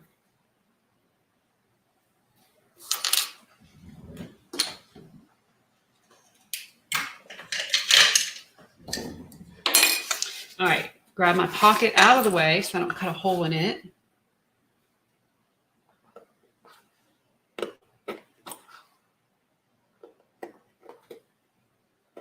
Do y'all forget your tags too, or is it just me?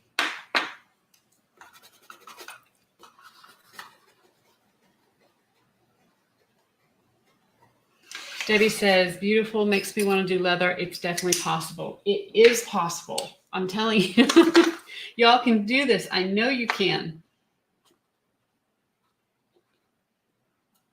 And it's kind of like the better products you start with, the better end results you're going to get. Is that fair?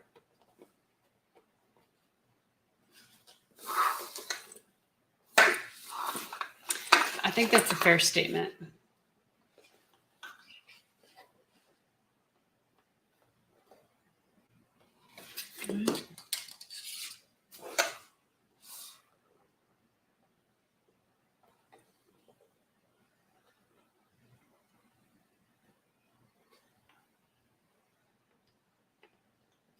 Okay, I'm going to put a little bit of 1-inch double-sided tape on the back of that just to protect my lining. You can also use duct tape here. Sometimes I think I say masking tape, but I mean duct tape. Okay. All right. Good to go. So we're going to slide it inside the lining.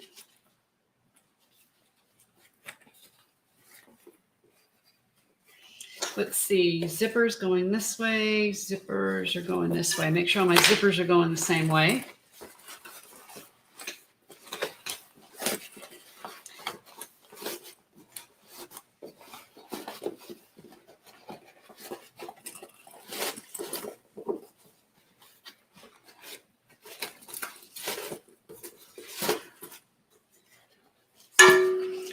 All right, we're going to clip this. We'll see how it does.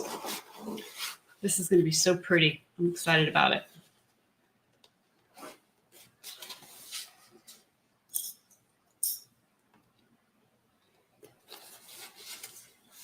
So I always match my side seams first on this bag. Then we'll match the bottom, or the other side seam, I should say.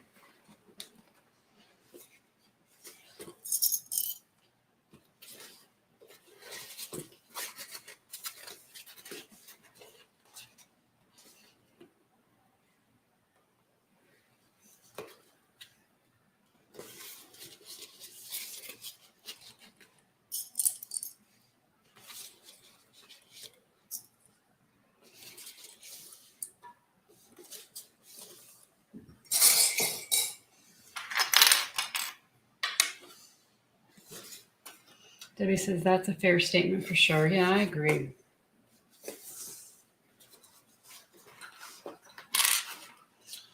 So it looks like, let's see if I can get this to fit in here. Yeah.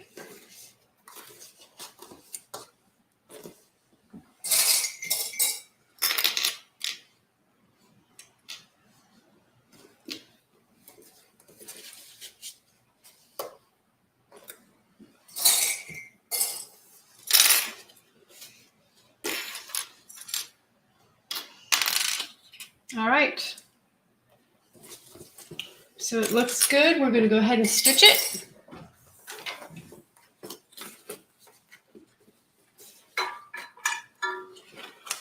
I'm going to stitch right along the edge of my decabill because I don't want to stitch on top. You always want to stitch beside.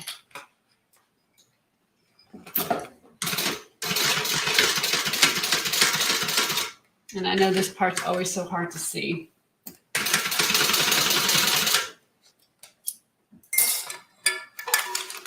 I think I can hook a second camera to the live, so I'm going to try to do that next time for you so you can see the stitching better.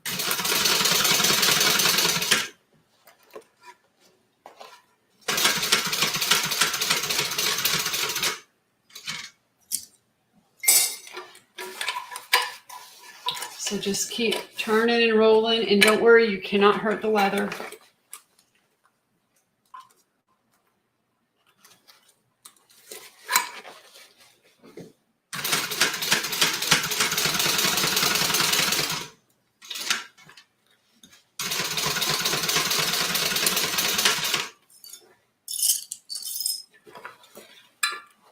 Just smush it out of the way.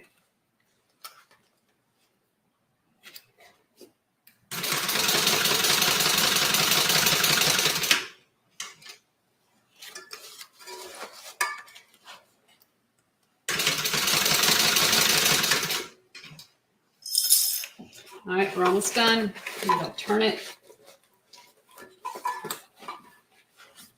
So I'm making sure my side seams stay open, which they are.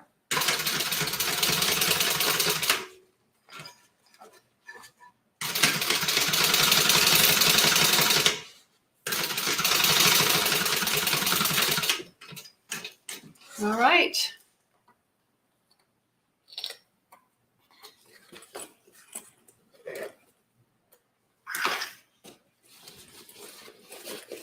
All right, good night, Cheryl.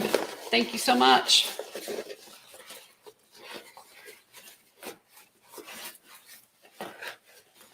All right, we're just going to pull the bag out the bottom.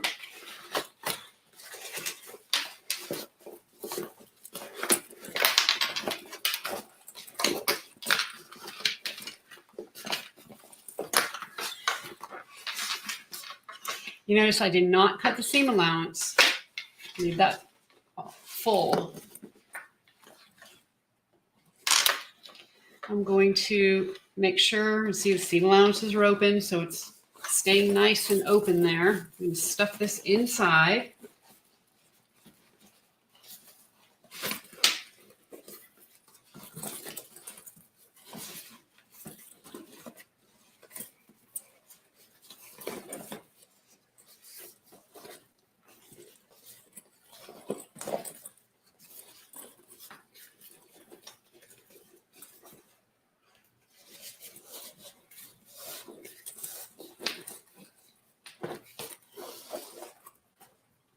And then what I will do is, before I top stitch, I'm going to hammer these seams here, on the side seam and over here. Just use a hammer and And actually, I usually use my actual hammer, not the mallet. Just make sure if you use a hammer, you have a hammer that doesn't have any ridges in the head of the hammer.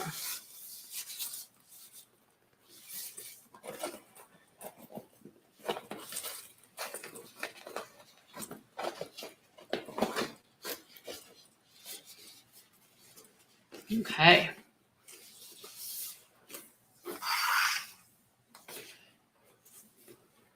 So once I top stitch and put the strap connectors on, so you can kind of pinch these sides and see how they stay square. And see the difference between the two sides, this side and this side over here.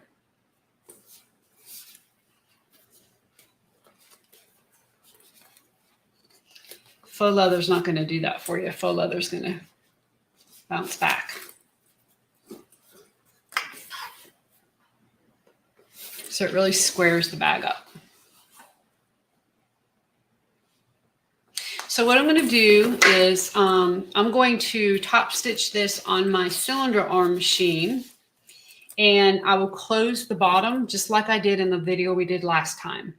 All that will be the same. I do want to show you how to do the handle though.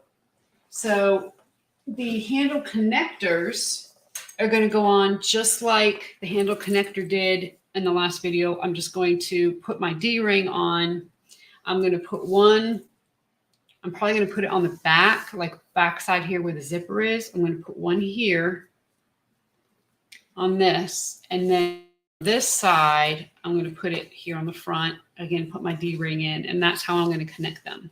One on each, kind of opposite each other. Okay, so I'll do that. And then on this handle, let's talk about it again for a minute. So we have 3 pieces. And we know we don't want any kind of ring or anything sitting on our shoulder.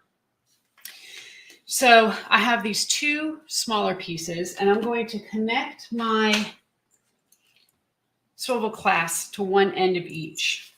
So I see this is my quote unquote bad side because this is where I burn my threads. So I'm just going to stick it on there and punch a hole.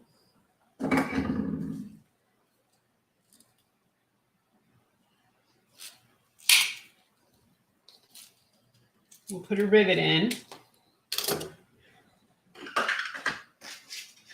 me get my rivets.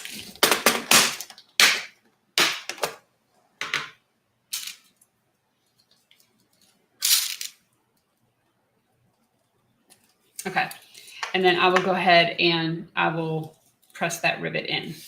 I'm going to do the same thing on the other short edge. Let me zoom you out a little bit. Let's see what I'm doing. So on this short edge, again, I have my edge here where I burn my threads. So I'm going to put my swivel clasp on there, and I will punch a hole, put a rivet. Now you can sew this if you'd like.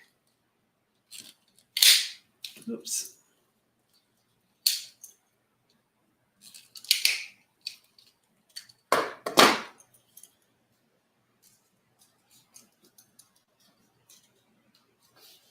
Let me mark that. It jumped on me.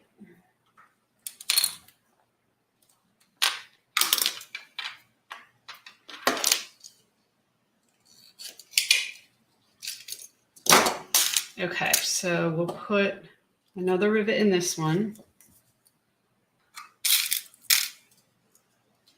Okay, so now we have our 2 short ends with adjusters on, or swivel clasp on each side. One will go on the front, and we're going to put a swivel or a buckle on this one here. The other one will go on the back, and we're going to use a rectangle ring to connect these 2 edges here to make one long edge. So I'm just going to put this rectangle ring on, do the same thing, connect.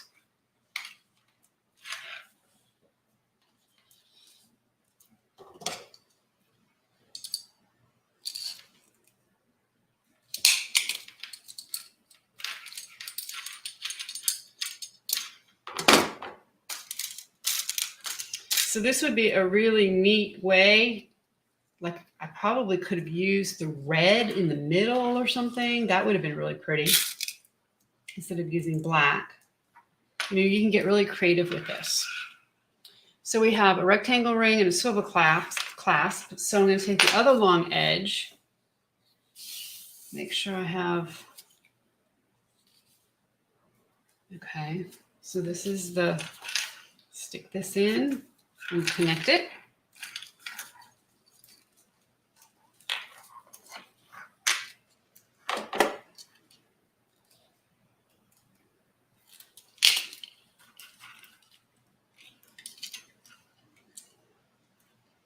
Hi, Fran from Oklahoma.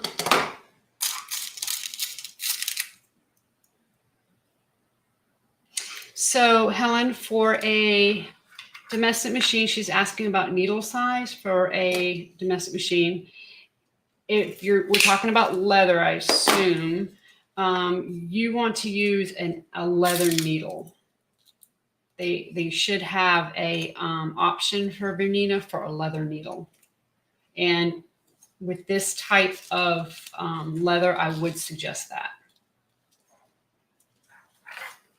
Okay, so now we have our connection. So on this side, we are going to punch holes so that our swivel, it'll be because we want to adjust both crossbody, will slide in.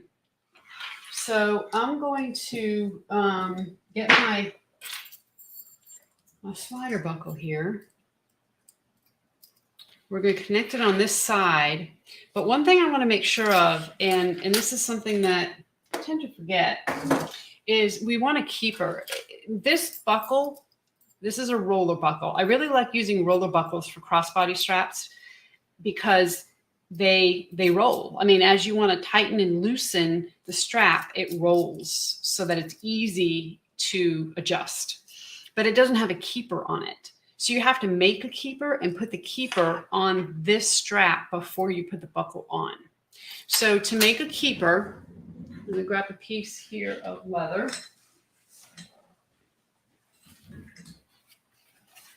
You just have to cut, and I'm going to cut about an inch is what I usually do, I think, because I want about a 1/2 inch keeper.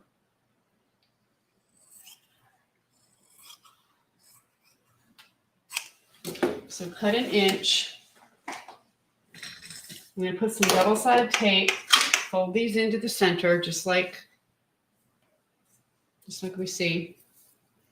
You could actually do a trifold instead of a bifold if you'd like, meaning you fold one edge in and then you fold the other edge over that first edge. Either way, however you want to do it. We just need to get a piece of leather here.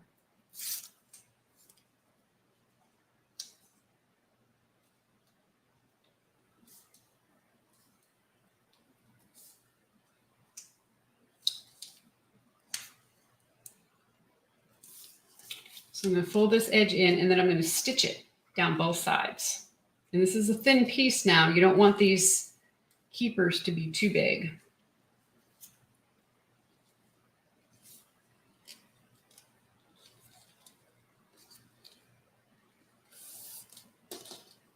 Okay, so I'm going to stitch down both sides of that.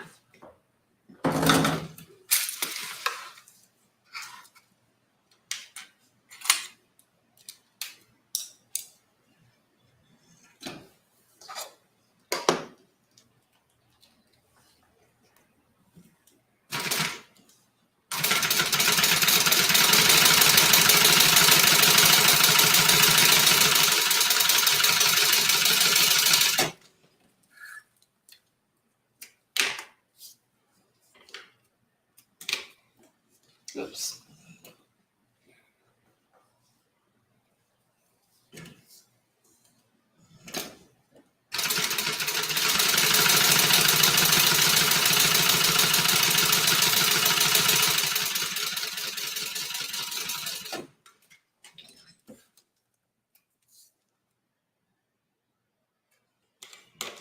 Okay, and then when you measure how big this keeper needs to be, you want to put two pieces of leather together, like two pieces of your strap together. If you don't, then when you go to put, like if you just put it on here and tighten it, when you go to put this on, it's not going to fit in there. Okay. You want it tight, but you don't want it so tight that it can't go in.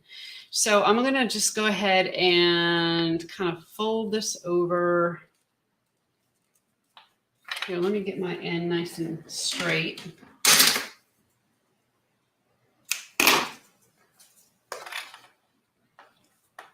And kind of get an idea of how big I need this. So I'm going to stretch it a little bit because, you know, leather will stretch, as you know, from shoes and that type of thing. Okay, so I can see this is about how big I want it. I'm just going to cut this off right here.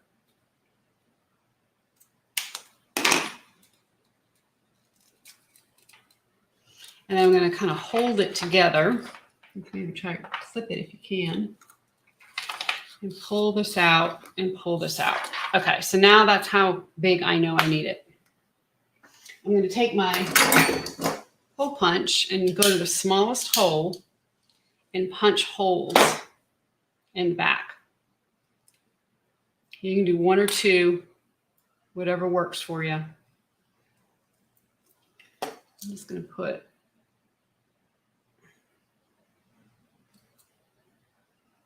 one right here.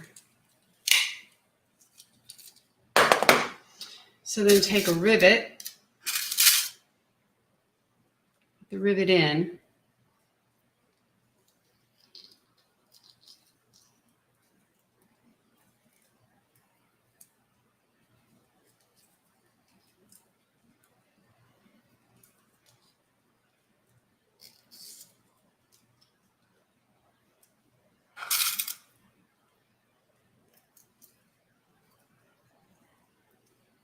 Okay, and then you want to squeeze that rivet together. So let me get my rivet press here. And this can be a little tricky because this is so small. Sorry, I think I hit the camera there. Okay, so now we have a keeper. Okay, so slide the keeper on first, and then we're going to put our buckle on. So the buckle, when you put this on, you're just going to do one hole. You don't want to do it at the very end because this is going to have to fold over that tongue. So I'm probably going to do it about like this. You can just kind of estimate based on your buckle.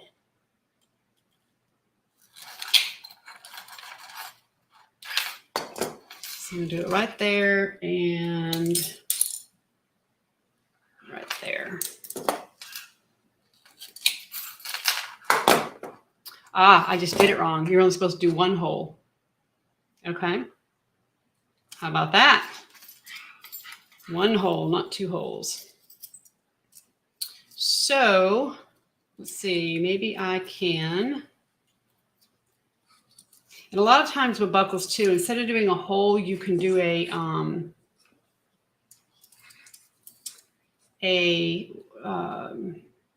what do you call it? Like a oval opening. I'm trying to think of what they call the punch. There's a punch specifically for. All right, so we're going to put it in this way.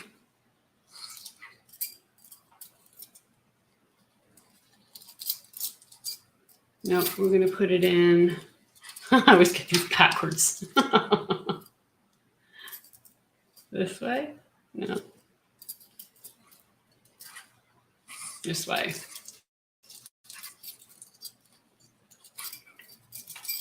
There we go. Okay.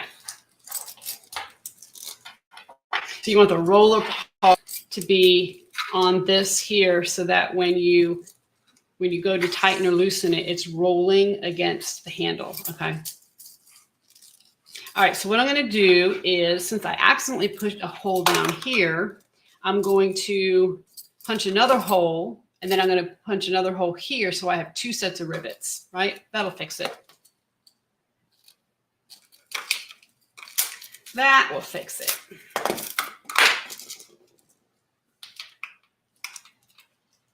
So I'm going to put one here.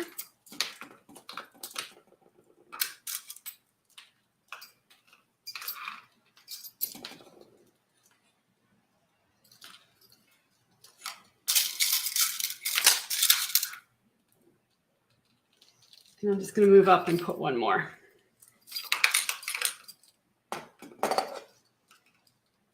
Hi, Bev.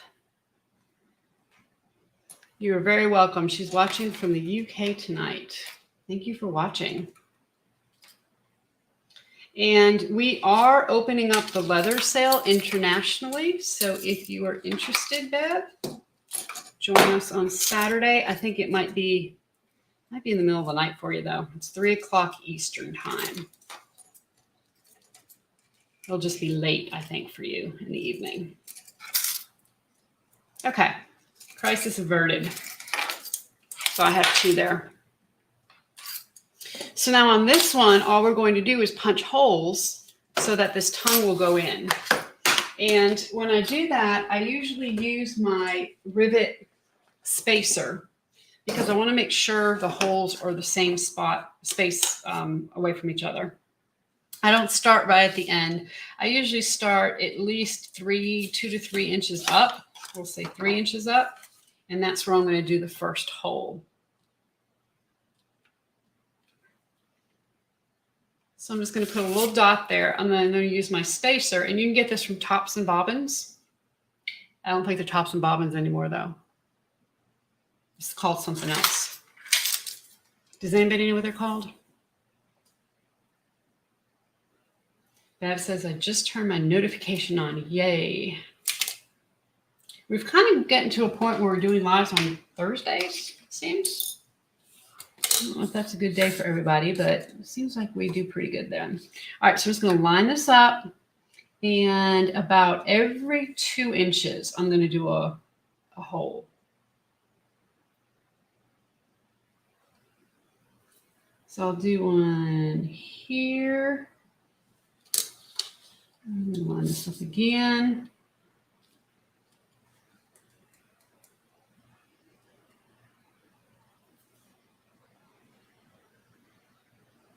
Let's see.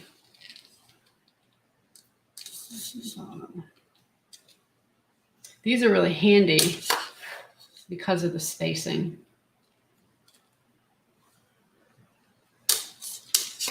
And you can put as many holes as you'd like.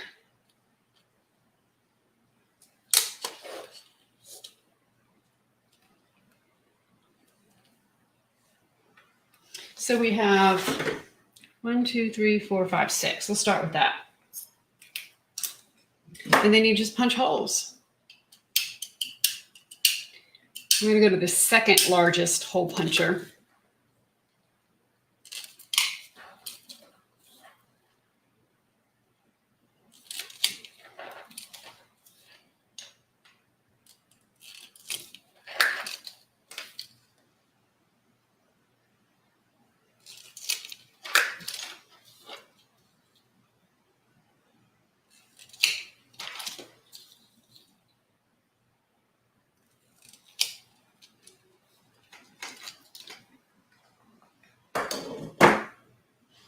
That template shop is what it's called now. Thank you, Terry.